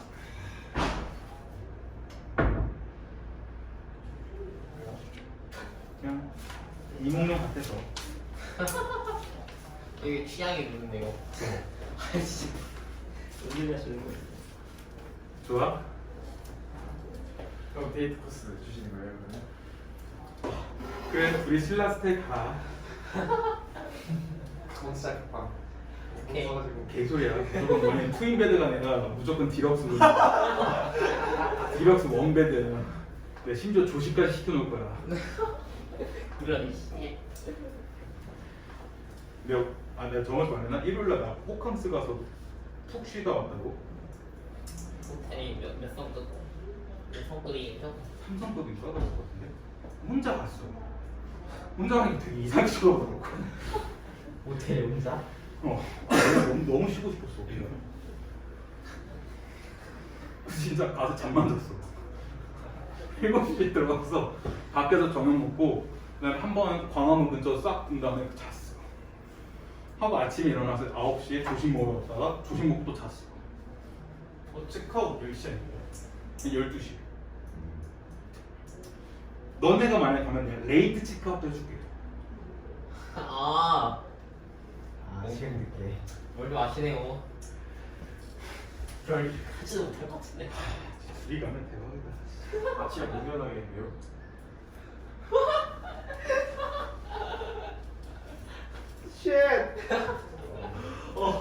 그 다음에 그때 아, 춘향이는 진짜. 추천하다가 땅에 톡 내려서면 도련님과 눈이 마주쳤다. 춘향이 세안으로 도련님이 잠깐 보니 넉넉한 의사가 외화에 나타나니 군자의 거동이고 맑은 기운이 사람에게 쏟아지는 열사의 기상이라는 거. 그러니까 첫인상이 너무 좋다는 거야. 우리 진짜 내가 딱 봤는데 기똥찬데 하는 겁니다. 대꾸법 쓰고 있는 거죠. 춘향이가 깜짝 놀래 향단아 저 건너 누가 위에 쓴 것이 누구냐 라는 건데 통인서고 방자 쓴 것이 본게 이 고을 사또 자제 도련인가 보오 하면서 추측하고 있는 겁니다. 이거 사투리 쓴 거예요. 그래서 죄송해요 사투리를 못하는데 그러니까 방자를 보니까 방자 보니까 옆에 도련님 그런가 봐요 하는 겁니다. 춘향이가 놀래요. 벌써 나왔겠구나. 벌써 나왔나요? 하면서 이제 맞장구 쳐주고 있고요. 그러면 퍽 보아 싸웠겠다. 부끄러워 어쩌겠나. 그냥 들어가자. 춘향이 도련님 때문에 추천 못하고 들어갔는데 도련님은 일단 정신을 쏘아 춘향만 보고 있었다. 그 다음에 중몰이 장단으로 슝슝 들어가는데 가벼이 걷는 걸음걸음마다 꽃이 핀다는데 진짜 꽃이 피는 게 아니라 춘향이가 아름다운 모습을 비유하는 거죠. 호련이 내를 건너 보이지 아니하니 경인신선은 동천으로 돌아들어 자취를 감추었고 근데 지금 앞에서 누가 걸었어? 춘향이가 걸었거든요. 근데 춘향이가 걸어가는 모습이 이제 동천으로 들어가서 자취를 갖췄답니다. 그래서 경인신선이란 것은 춘향이를 비유한 거예요. 자, 그 신선인 거예요. 그러니까 아까 위에서 말했잖아. 사람이냐 신선이냐 이랬잖아. 그렇기 때문에 여기서 경인신선이 바로 춘향입니다. 그냥 비유한 거예요. 그쵸? 진짜 춘향이가 신선이면 결혼해야지. 동촌으로 돌아들어 자취를 감추었고 다른 서동을 지내어 밝은 빛을 거두어오니 도련님 어린 마음 진정할 길이 바이 없네라는데 이게 지금 시간의 경과를 보여주고 있는 거죠. 그러니까 달이 이제 점점 이제 빛을 거둬하고 있답니다. 그럼 나 또한 계속 도련 목룡이는 춘향만 보고 있을 거예요. 그 보고 있는 거지. 존나 방자야, 예, 춘향이 과거 없다. 과거 없을 게 어쩌라. 근데 이것도 되게 대단하지 않나요? 노비 애가 뭐 어쩌라고 이런 겁니다. 권장 맞겠다는 얘기. 근데 춘향 본점이 뭐냐면 춘향이 집 좀 알려줬더니 방자놈이 도련님을 은중히 볶습니다. 사사사사 긁는 거예요. 어떻게 긁냐면 도련님 키가 소희님 키보다 작잖아요. 그런 겁니다. 야, 이거는 그러니까 이게 뭐야? 이거 지금 세 개 다 뭐야? 지금 신분 제도에 대한 불만을 보여주고 있는 겁니다. 그러니까 되게 반항하고 있는 거죠 지금. 사실 있잖아요. 네. 방자가 알파벳이었던 거 같아요. 그럴 수도 있지. 조선 후기에 그 서민 의식이 반영된 겁니다. 그러니까 방자가 지금 뭐 어쩌라고. 근데 어쩌라고. 그럼 네 나보다 키 작잖아. 이러는 거야. 진짜 개꿀 받는다. 그 키 작으니까 뭐라 하냐면 높은 데 올라가서 엄지발로 까치발 된대. 근데 여기서 도련님도 참 대단해. 도련이 뭐라 하냐면 오케이 춘향님 집볼 욕심으로 방자 시키는 대로 하게 했대. 방자놈이 도련님을 엄지발로 세놓고 춘향 집을 가리켜준 거야. 그러니까 이게 뭐냐면 이렇게 도련님 이렇게 있으면 방자가 쪼기 이러고 있는 겁니다. 네. 근데 그 손가락 따라서 목명은 또 기분 좋아서 어디 이러는 겁니다. 대단합니다. 사랑해. 그래서 이렇게 문제 나와. 여기 들어갈 장단을 골라라 라는 식으로 문제 나오는데 일단 여기 뭐냐 진양조 장단이 들어갑니다. 진양조 장단은 조금 웅장한 느낌을 주거든요. 그러니까 지금 춘향이 되게 이쁘댔잖아. 그럼 너네 생각해봐. 야 정말 집만 가리켜주고 끝나겠어? 아니면 집을 이렇게 클로즈업하는 모습을 보여주겠어? 클로즈업하는 모습 보여주겠지. 그러면 이쁜 여자인데 클로즈 샥샥샥샥 하면 어때? 분위기가 웅장해야지. 그렇기 때문에 진양조 장단을 보여주는 거예요. 저 건너 저기 건너 야 아이 자식아 어디란 말이냐 하는데 여기까지가 이제 죄송해요 방자라는 말이었고요. 그 다음에 야 이 자식아 저 건너 어디란 말이냐 이도령이 얘기하고 아직 멀었어 저 건너 봉황대 밑에 양류 교변 편벽한 다리 건너 큰 대문이요 그 앞에 연당 있고 연당과 버들 서 있고 들중측백 전나오면 휘휘칭칭 일컬어지고 벽오동 서근가지 단장 밖으로 쏙 쏟아있고 동편에는 중립이요 서편에는 송정이 있니 중립 송정 두 사이로 아승프라이 보이는 것이 그것이 바로 춘향의 집이로서이다 합니다. 이쯤 되면 방자도 춘향에도 관심이 있었던 거지. 그러네요. 그니까 어찌 보면 이렇게 하는 거지. 지 거 뺏기기 싫어서. 사실 이미 사귀고 있던 거 아닐까요? 야야야야야야 엔딩을 바꾸네. 재밌는데? 재밌지 않아? 쌤 글 한번 쓰시죠 그런 거. 아 근데 시간이 없어. 너네 개념 정리하는 것도 바쁜데 지금. 그 다음에 도련님이 춘향을 잘 보시는 춘향이 집도 잘 먹었다. 이건 지금 구어체에 쓰는 거죠. 야 잘도 먹었다. 예, 하고 사는 것도 한다는 것이 사대부 때 같구나라고 얘기하고 있고요. 이제 자진몰이 장난인데 도련님 그때부터 구경에도 뜻이 없고 글짓기도 생각 없어 무엇을 잃은 듯이 섭섭히 돌아. 그러니까 뭐야? 춘향이가 너무 보고 싶은 거야. 상사병 걸린 거죠 지금. 동원에 잠깐 내면 내와의 잠깐 대열. 이건 뭐냐면 유교적인 모습 보여주는 겁니다. 그러니까 아까 동현의 아버지 있댔잖아. 그러니까 얘가 지금 광명에서 놀다가 아버지 잠깐 뵈고 인사드리는 겁니다. 책방으로 돌아와 옷을 벗어 걸고 침금 위에 비껴두으니 몸은 광활로 앉은 듯 눈은 선연히 춘향을 대하는 듯 눈 감으면 곁에 있고 눈만 뜨면 간 곳 없네. 깊은 상사와 회심병 어린 촌장 다 끊어져 아이고 나 못 살겠네 하는 식으로 지금 목룡이는 춘향에 대한 생각만 하고 있습니다. 그랬더니 방자야 예 편지 한 장 전해다오. 도련님 처분이 정 그러시면 편지 써줘 보이다. 근데 되고 안 되기는 도련님 연분이란 거야. 그러니까 이게 무슨 말이냐면 책임을 회피하고 있는 거죠. 그러니까 또 비협조적인 거야. 그러니까 이게 무슨 말이냐면 편지 오케이 전달해줄게. 근데 이 편지 전달해서 네가 춘향이랑 잘 되고 안 된 거는 내 잘못이 아니야. 네 잘못이 아닌 겁니다. 말 듣고 안 듣기는 춘향이 마음이었고 편지 전하고 안 전하기는 소인놈의 생각이오니 편지 써줘 보여줘. 그러니까 한번 써봐. 근데 네가 잘 되는 것도 네 마음이고 그 다음에 너랑 잘 되고 싶은 것도 춘향이 마음이고 내가 편지를 전달하는 것도 전달 안 하는 것도 내 마음이야. 이런 겁니다. 엄청나게 반항적이죠. 와 이거 이 정도면은. 근데 또 이게 또 춘향 근데 도련이 뭐라냐면 무릎을 꿇고 반정이 편지를 씁니다. 그것도 약간 너무 서민의식이고. 이건 뭐냐면 이제 도련님이 춘향에 대한 인식이 변화했던 거야. 아까 뭐랬냐면 기생의 딸인 거 듣자마자 뭐라냐면 야 기생의 딸이면 내가 좀 할 수 있는 거 아니야? 내가 기생의 딸 하면 안 되냐? 이러고 있는 거야. 처음에 이랬어. 근데 뒤에서 뭐라냐면 그래 춘향이지? 하면서 춘향한테 편지를 무릎 꿇고 막 쓰고 있는 거야. 원래 춘향이를 막대에서 어떻게 하겠어? 너는 혹시 수물이라는 영화 봤어? 네? 수물? 수물에 김우빈이 이렇게 등장하거든? 모르는데요. 김우빈이 거기서 조금 알파 메일이야. 김우빈이 고등학생 때 반에서 이쁜 여자애한테 편지에 뭐라 쓰면 소각장으로 이 5글자 하나 써. 근데 그것도 그냥 주는 게 아니라 던져. 그 여자가 이제 소각장 나와. 뭐 하는 줄 알아? 거짓말. 와. 우와. 아 그걸 어떻게 알고 그러니까. 있는데? 아니 스물 진짜 재밌어. 제가 이런 B급 영화 되게 좋아하거든요. 아 B급 영화요? B급까지 아니야. 그게 이병헌 감독이야. 배우 이병헌은 아니라. 그러네요. 그러니까 도련님이 만약에 그 춘향이랑 맞대했으면 진짜 그렇게 했겠지. 막 그냥 다 짜고짜 광활로 슝 던지고 광활 나와서 어떻게 하겠어? 그러겠지. 근데 도련님은 그러지 않고 춘향에 대한 인식이 변했기 때문에 몹시 정중하고 진지하고 공손한 태도를 보여줍니다. 오케이? 네. 자, 그 다음 페이지. 이제 마지막 페이지예요. 154페이지. 이제 만납니다.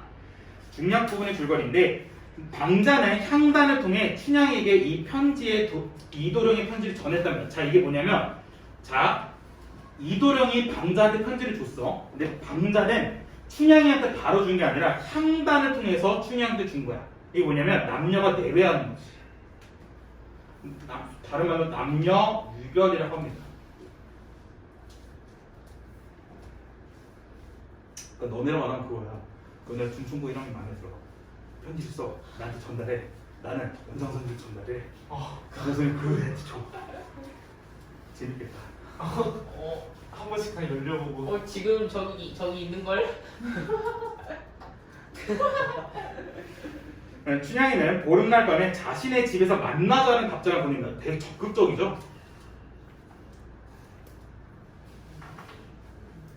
난 무엇보다 이건 자유연애 사상을 보여주고 있죠. 약속한 보름날이 되어 이도령은 춘향모의 눈을 피해 춘향의 집으로 찾아간다. 춘향 방에 앉고 보니 가슴이 물렁물렁 두근두근 수인사 할 말이 꽉 막혔지. 이것도 마크지에서 부어체 쓰고 있죠. 자칫하다 쑥 빠질까, 쑥 빠지라는 거는 조금 모냥 빠질까 이런 겁니다. 그 다음에 까딱하면 테마지가 까일까봐 무한히 생각하고 하는 말이 네 답서에 글 지어 보낸 것과 오다가 7월편 읽는 소리를 들으니 아주 시전 집이로구나 하는데 이 7월편이 뭐냐 시집입니다. 그러니까 춘향이가 글도 잘 쓰고 무엇보다 시를 맨날 읽고 있는 거야. 그러니까 이제 목련이가 처음에는 춘향이에 대한 칭찬을 시작하죠. 뭐든지 다 이렇게 칭찬을 시작해야죠.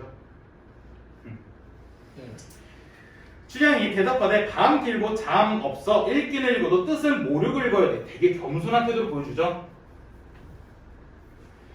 말은 주고받노니 그제야 말문이 열렸지. 네 성과 나이는 방자에게 들어 알았거니와 나 있는 곳 한양이요 너 있는 곳 남원이라. 경양이 멀었으니 소문도 못 들을 때 사또 벼슬기라고 많은 부사 중에 남원 부사 오시기 공교한 일이요. 내 또한 출입 없다 광활루 구경 간 일이 공교하고 네 또한 규중처녀가 활임 중에 추천하길 공고한 일이요. 동갑으로 내시기에 천궁의 조화이시니 우리 백년가약은 맺히고 맺혔지란데 다짜고짜 결혼하자입니다. 근데 결혼 왜 하자면 우리 천생연분이란 겁니다. 그러니까 왜 이거냐면 우리가 만난 건 운명이란 거야. 왜냐하면 내가 있는 곳은 원래 한양이었어. 난 네가 있는 곳은 남원이었어. 근데 그 많은 신하들 중에 딱 우리 아버지가 남원 부사를 뽑혀서 간 거야. 근데 더군다나 내가 그동안은 밖에서 안 나왔는데 그날 딱 하루만 광안로 갔고 너도 그날 딱 광안로 근처에서 그네를 탄 거야. 그러니까 우리가 만난 거는 데스티니야 이러고 있는 거야. 그러니까 우리는 결혼해야 돼. 미친놈이죠? 그러니까 춘향이가 여쭤보는데 춘향이 이제 뭐라면 깝니다. 도련님 들으세요. 천안집에 생긴 몸이 뜻이 어이 높사락하니만은 열려 불경 이부절을 본받고자 뜻이 오는데 도련님 야우정을 못 이겨 화답은 하였사오나 도련님은 귀공자고 나는 천일이다. 우리 신분 차이가 있다. 그럼 도련님은 호협하여 호방하기 때문에 춘절 나비 꽃 본 듯이 잠깐 보고 버리시면 청춘 백발. 이때 청춘이라는 것은 춘향이를 얘기하고요. 백발은 늙은 사람 월매를 얘기합니다. 우리 청춘 백발은 사생이 가려오니 종당 신세를 어찌하리오라고 합니다. 그러니까 네가 볼 때 지금 네가 사실 원나잇 하고 싶은 거 아니야? 하는 겁니다. 그러니까 너 근데 나 이렇게 사귀었다가 버리면 나랑 우리 엄마 어떻게 될지 몰라 하고 있는 겁니다. 근데 뭐라 하냐면 이제 도련님이 네 말을 들으니 사세 일이 그러한다. 이해한다 이 사정. 그는 경박자가 하는 네가 말하는 건 경박자 되게 경박한 사람이 하는 일이지 장부 대장부가 할 일이 아니다. 네가 나를 정 못 믿겠으면 불망기 이거는 이제 뭐냐면 약속 증서를 쓰는 겁니다. 증서를 쓰겠다 하는 겁니다.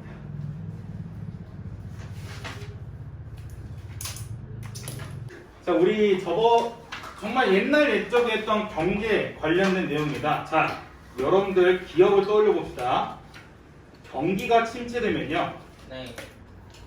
사람들이 돈을 안 쓰죠. 네. 소비가 줄어들어요. 그럼 생산은 어떻게 되죠? 그러더라고요. 생산 역시 줄어들고, 생산이 줄어드니까 실업률은 어떻게 돼? 올라가요. 올라가게 되죠.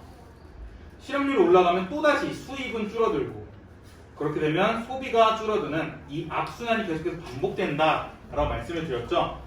그 다음에 또 하나, 기준금리가 올라가면, 그러니까 이자율이 높아지면 유동성이 어떻게 돼?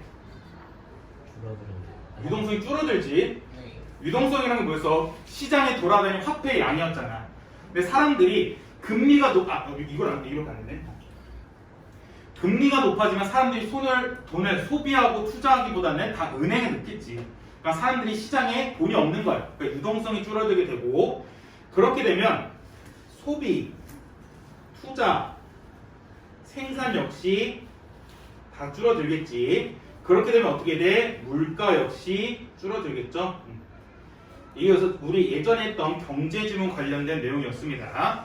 자, 이 정도는 머릿속에 다 있어야 된다고 말씀드렸죠. 그러니까 이게 그냥 머릿속에 암기되어 있으면 정말 좋은데 그렇지 않더라도 그냥 너네가 이 흐름만 알고 있으면 돼. 아, 경기가 침체되면 소비가 줄어들고 생산이 줄어들고 이런 흐름만 알고 있어도 경제 지원에 훨씬 도움이 됩니다.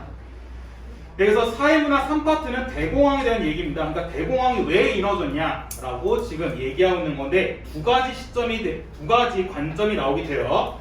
이 두 가지 관점에 대해서 여러분들이 차근차근 분석하시면 될 것 같고요. 자, 1번 문제부터 보시면 윗글을 이해하는 적절하지 않은 걸 찾으랍니다.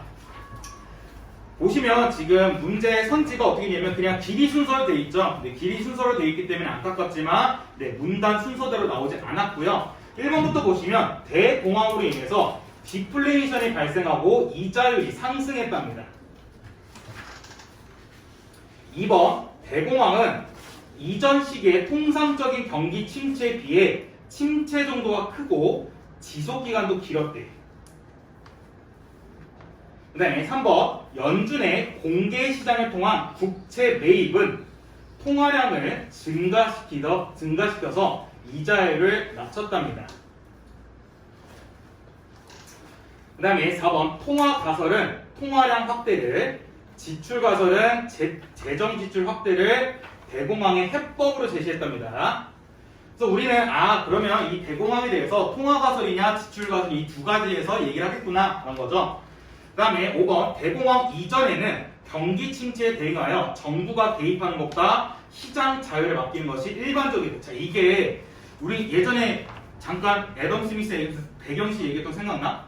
그럼 이게 5번이 당연하겠지. 내가 그래서 뭘 했어? 대공황 설명에서 누가 등장했어? 미국의 루즈벨트 대통령. 루즈벨트 대통령이 등장해서 어떻게 돼? 정부가 적극 개입하잖아. 근데 내가 그 전까지는 어떻게 했어? 적극 개입하지 않고 그냥 시장에 맡겨둔댔어. 그렇기 때문에 너네가 배경 지식만 알고 있으면 5번은 맞는 건 당연한 거야. 그리고 웬만한 지금 이것도 다 어느 정도 다 이해할 수 있는 거예요, 지금. 그 다음에 122페이지. 자, 이것도 윗글을 바탕으로 보기를 이해하는 가장 적절한 것이에요.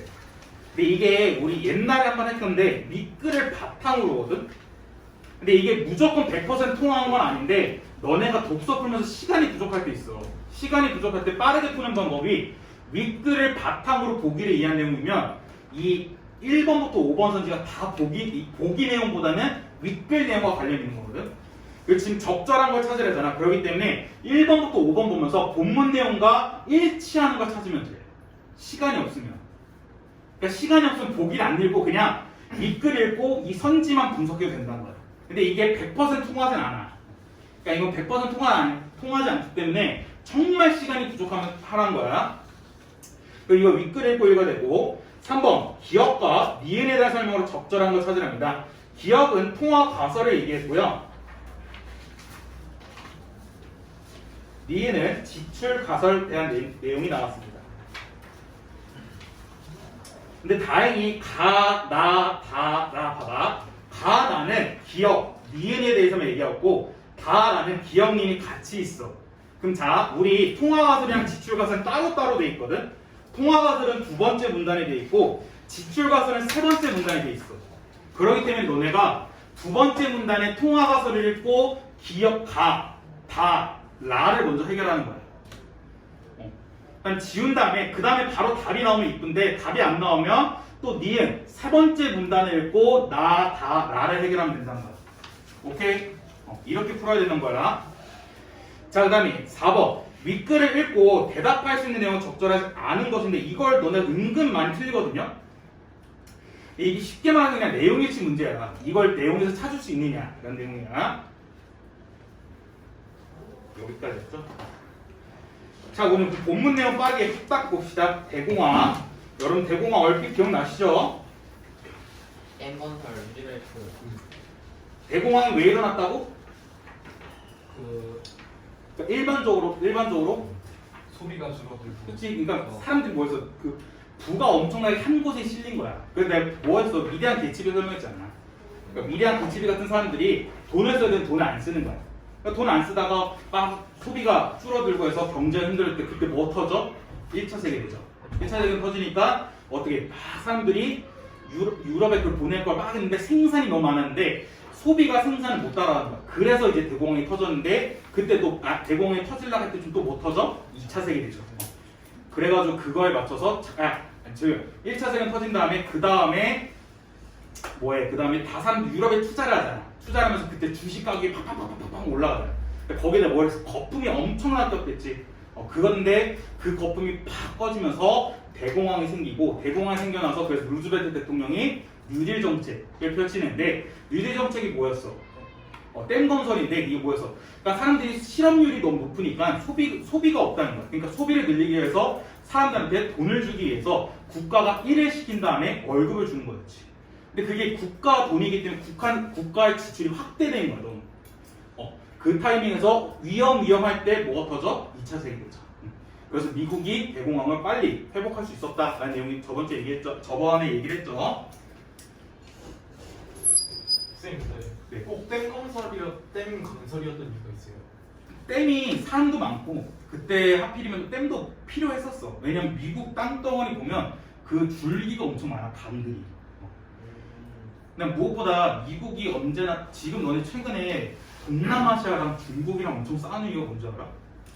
중국이 황허강을 잠궈. 자기네들이 물이 없다고. 근데 그렇게 없으면 베트남 동남아시아 어때? 사람들 배 타고 다니면서 뭐 낚시하고 이러잖아. 근데 거기에 물이 없어. 그래서 댐으로 막아버리니까. 근데 그걸 협정을 맺었는데 중국이 그걸 지키지 않아. 왜? 자기네들이 물이 없다는 거야. 근데 그거랑 비슷한 게 미국이랑 멕시코야. 미국에서 맨날 그렇게 물이 흘러가는 거야. 물이 흘러가는데 자기네들이 물이 부족할 수 있잖아. 근데 그 물을 어떻게 막을 수가 없잖아. 그렇다고 물을 막아서 그 멕시코에는 야 너네 우리 땅에서 지나간 물이 있으니까 내놔 할 수 없으니까 거기 댐을 만드는 거야. 댐을 만들면 어떻게 돼? 물을 지켜낼 수 있잖아. 딱. 그러니까 이제 자기네들이 물 부족 국가가 안 되는 거지. 그래서 멕시코랑 또 미국이랑 분쟁이 있는 거야. 지금 심해 놀릴 때. 어쩔 수 없어요. 자, 첫 번째 문단부터 1929년 미국 주식시장의 붕괴를 기점으로 전 세계로 확산된 대공황이 경제학에서 가지는 의미는 빅뱅이 물리학에서 가지는 의미에 비유되기도 한다. 그러니까 지금 과학에서 빅뱅이 얼마큼 대단한지 모르겠는데 그만큼이나 대단한 게 대공황이랍니다. 산업혁명 이후 서구 경제는 여러 차례의 경기 침체를 경험했지만 대공황은 불황 정도가 유례없이 깊고 오랜 기간 지속되었다는 점에서 이전의 침체와는 구별이 된답니다. 우리 아까 1번 문제에서 뭐 비교하는 거 잠깐 나왔던 것 같은데 1번에 2번 보시면 대공황은 이전 시기의 경기 침체에 비해 침체 정도가 크고 지속 기간이 그렇다. 그쵸? 찾을 수 있네요. 첫 번째 문단에서. 자, 그 다음에 2번, 그 다음 문장. 주식시장의 붕괴는 대공황 이전에도 여러 차례 관찰되는 현상이므로 그 자체가 대공황의 직접적인 원인이 아니라는 점과 대공황의 전개 및 회복 과정에 대해서는 대부분의 학자들이 동의하고 있다라고 했습니다. 그러니까 주식시장의 붕괴? 야, 이건 한두 차례 아니었어. 그렇기 때문에 얘 때문에 대공황이 직접적으로 생긴 게 아니야. 다른 요인들이 좀 있다는 겁니다. 주식시장의 붕괴에 이은 은행 파산과 디플레이션, 보호무역주의의 대두에 따른 국제무역 감소 등의 연쇄적인 과정을 거치면서 통상적인 경기 침체가 대공황으로 확대됐다는 겁니다.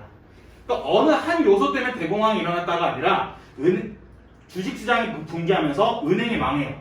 은행이 망하면서 디플레이션, 물가가 엄청 떨어져. 그러니까 완전 헐값이 돼버린 거야. 그러는 것을 이제 사람들이 야 우리나라도 지켜야 되면서 보호무역주의가 생기면서 나라와 나라끼리 교역하는 게 감소됐다는 거예요. 그런 수많은 연쇄적인 과정들 때문에 일반적인 경기 침체가 대공황까지 확대가 됐다는 겁니다.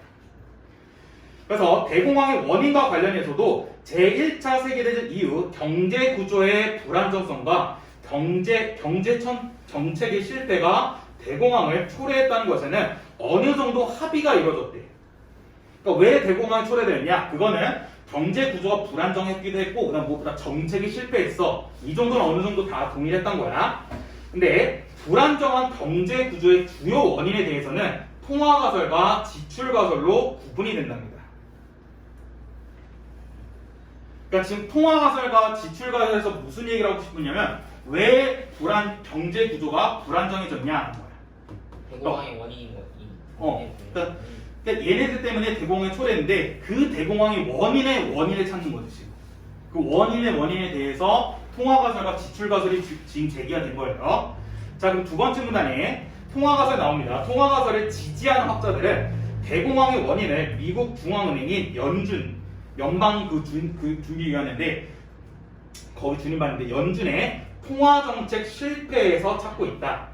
연준은 1920년대 중반까지 공개시장에서 국채 매입을 통해 통화량을 확대함에 따라 주식시장으로 자금이 유입이 되었고 전반적인 물가와 더불어 주식과 같은 자산 가격이 상승하기 시작했대.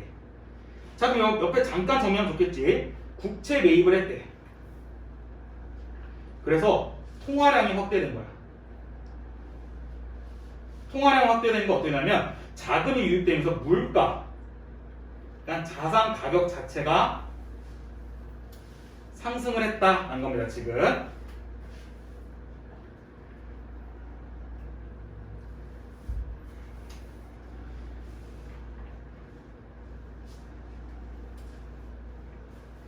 자, 그 다음에 당시의 세계는 국제통화제도로 금 보유고가 증가할 경우, 금이 증가할 경우 통화량도 같이 증가시켜 자국 화폐와 금의 교환 비율을 일정하게 유지하는 금 본위제를 채택했다는 거야. 그러니까 이게 무슨 말이냐면 금이 많아지면 그만큼 그 나라에 풀리는 통화량, 화폐도 많아져야 된다는 거야. 그럼 금이 많으면 물가도 올라가고 그렇군요. 그렇죠. 그러니까 금이 그러니까 그래서 금이 중요했던 거. 왜냐면 일단 뭐냐면 화폐라는 것 자체가 그냥 일반 종이 조각이야. 근데 이거 궁극적으로 화폐는 금을 교환할 수 있는 수단인데, 그러니까 궁극적으로 막 화폐가 생긴 그 원인에 대해서 수많은 막 이야기하는데 그 중에 하나가 뭐냐면 원래는 금을 사용했던 거야. 근데 금이 사용하다면 뭐야? 금을 제조하거나 이렇게 금으로 화폐를 만들었어. 돈으로. 근데 그렇게 하는 거야. 조금씩 금 조각이가 틀려지잖아. 그러니까 그것도 아깝고, 그다음 무엇보다 사람들이 막 이 금 갖고 장난을 치는 거야.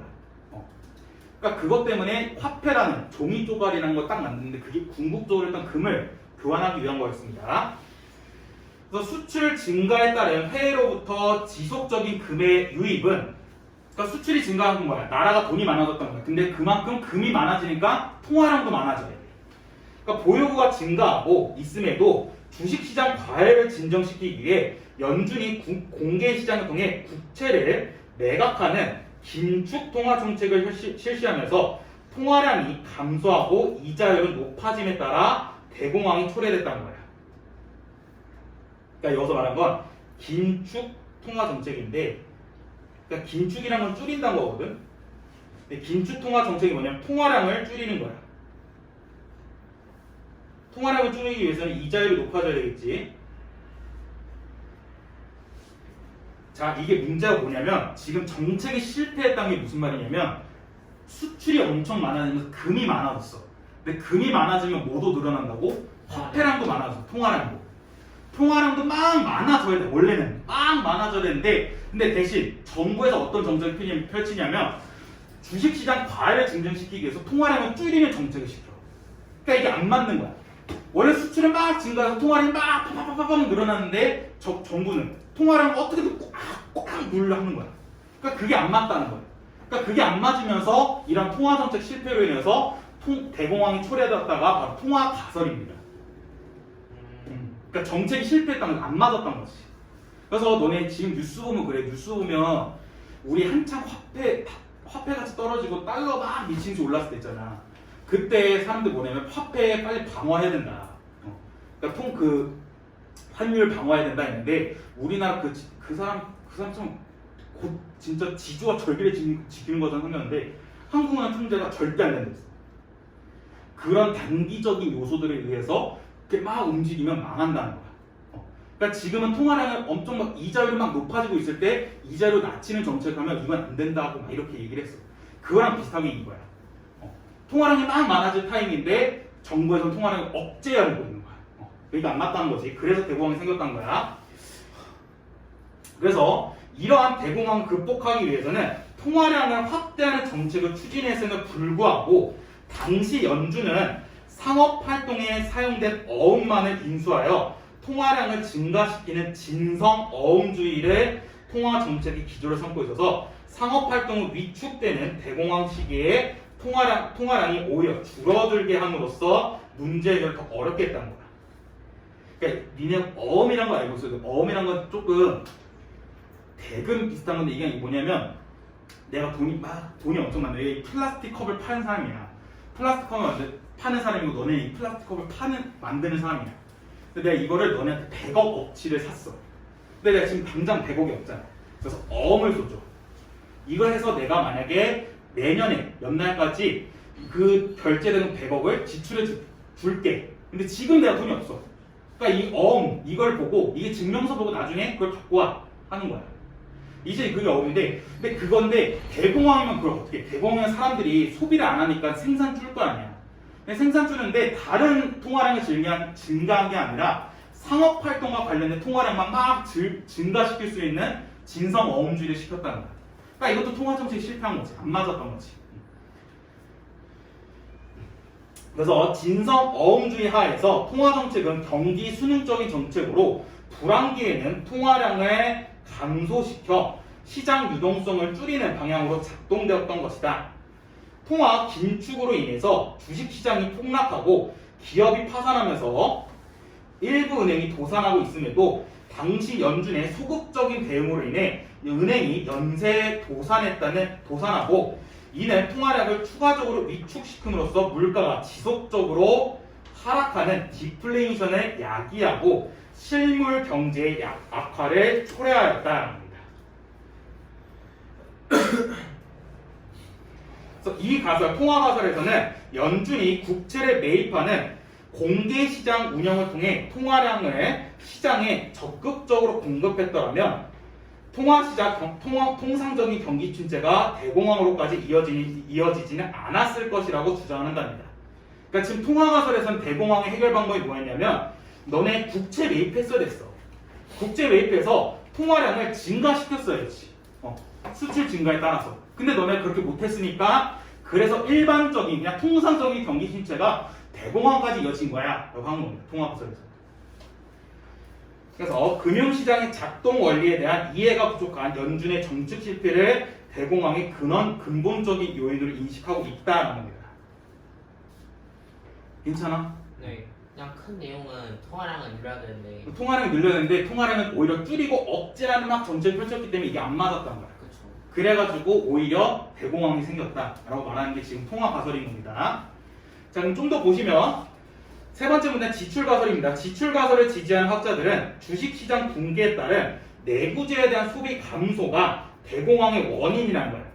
그러니까 자, 통화 가설은 통화 정책에 실패를 했어. 근데 지출 가설은 그게 아니라 이거 소비 감소가 문제였어라는 겁니다. 그러니까 이거에 따르고 비슷한 게 뭐였어? 루즈벨트 대통령이었잖아요. 그래서 루즈벨트 대통령도 뭐라 했어? 생산이 문제가 아니라 소비가 문제였잖아. 소비가 너무 작으니까 그래서 대공황이 해결이 안 되는 거다. 그래서 소비를 늘리기 위해서 어떻게 사람들한테 돈을 줘야 되는데 그냥 돈을 주는 게 아니라 일을 주고 돈을 시키는 거였잖아. 그래서 이거에 따라 비슷하게 한 게 루즈벨트 대통령이에요. 일을 주고 돈을 시킨다고? 일을 주고 돈을 일을 시키고 돈을 알았어. 알겠어요. 너 이러면 입에다가 향수 뿌리게 하는 거야? 이거 죽지 않아요? 죽으라 하는 거야. 뭐가 제일 좋나? 야. 그다음에 미국은 제1차 세계대전 당시 유럽에 군수물자를 판매함으로써 엄청난 부를 축적하고 한편 설비 투자를 지속적으로 확대시켜 나갔다. 1920년대 말 미국 경제가 심각한 과잉 설비 상태에 처해 투자 기회가 소진되면서 실물 투자보다는 오히려 주식과 같은 금융재산에 대한 투자가 활발히 진행되었다는 겁니다. 그러니까 그때 이게 말씀드린 거죠.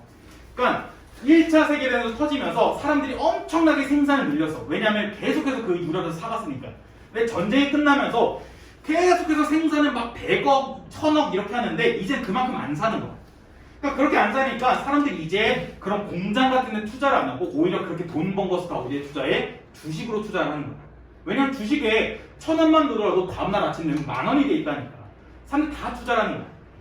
근데 오히려 주식과 같은 금융자산에 대하고 이런 상황에서 시장의 내재적 불안정성에 따른 예기치 못한 요인으로 주식시장이 붕괴하면서 미래 소득에 대한 불확실성이 증가함에 따라 내구재 소비가 감소하게 되고 생산된 제품이 재고로 남게 되자 기업 투자 역시 감소하게 되었다는 겁니다. 쌤쌤 잠깐만요. 왜 그 주식 같은 거에 사람들이 몰두하게 됐어요? 그러니까 이제 원래는 공장 같은 데 투자를 엄청나게 했는데 이제 전쟁이 끝났으니까 누가 그만큼 안 사는 거야. 그러니까 공장에서는 1000억, 100억 이렇게 막 생산하는데 그러니까 옛날엔 1000억, 100억 그렇게 샀는데 이제는 전쟁이 끝나서 기껏해 1억, 10억 정도 하잖아. 그러니까 이제 사람들이 그럼 공장에 투자를 하겠어? 안 하지. 그러니까 그 돈을 벌었던 돈을 어디에? 주식에 투자를 하는 거야. 왜? 주식은 1000원 넣으면 다음날 아침에 10,000원이 돼 있대. 하고 기업의 투자 감소는 생산에 필요한 노동에 대한 수요 감소에 따른 실업 증가를 야기시켜서 노동이 줄어들게 되고 소득이 줄어들게 되고 구매력이 감소시켜서 민간의 소비 수요 감소로 이어졌다라는 겁니다. 그래서 이러한 소비 수요에 대한 감소는 디플레이션과 더불어 기업 파산을 유발하고 이는 가계 및 기업 대출의 부실로 인해 은행들의 대금, 대출, 원리금 회수가 어려워지고 이는 연쇄적인 은행 파산으로 이어지면서 결국 대공황이 발생하였다고 보는 것이다 합니다.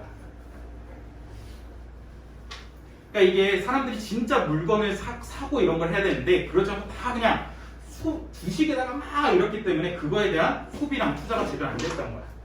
그렇기 때문에 그게 점차 이어지면서 대공황이 생겼다는 거고요.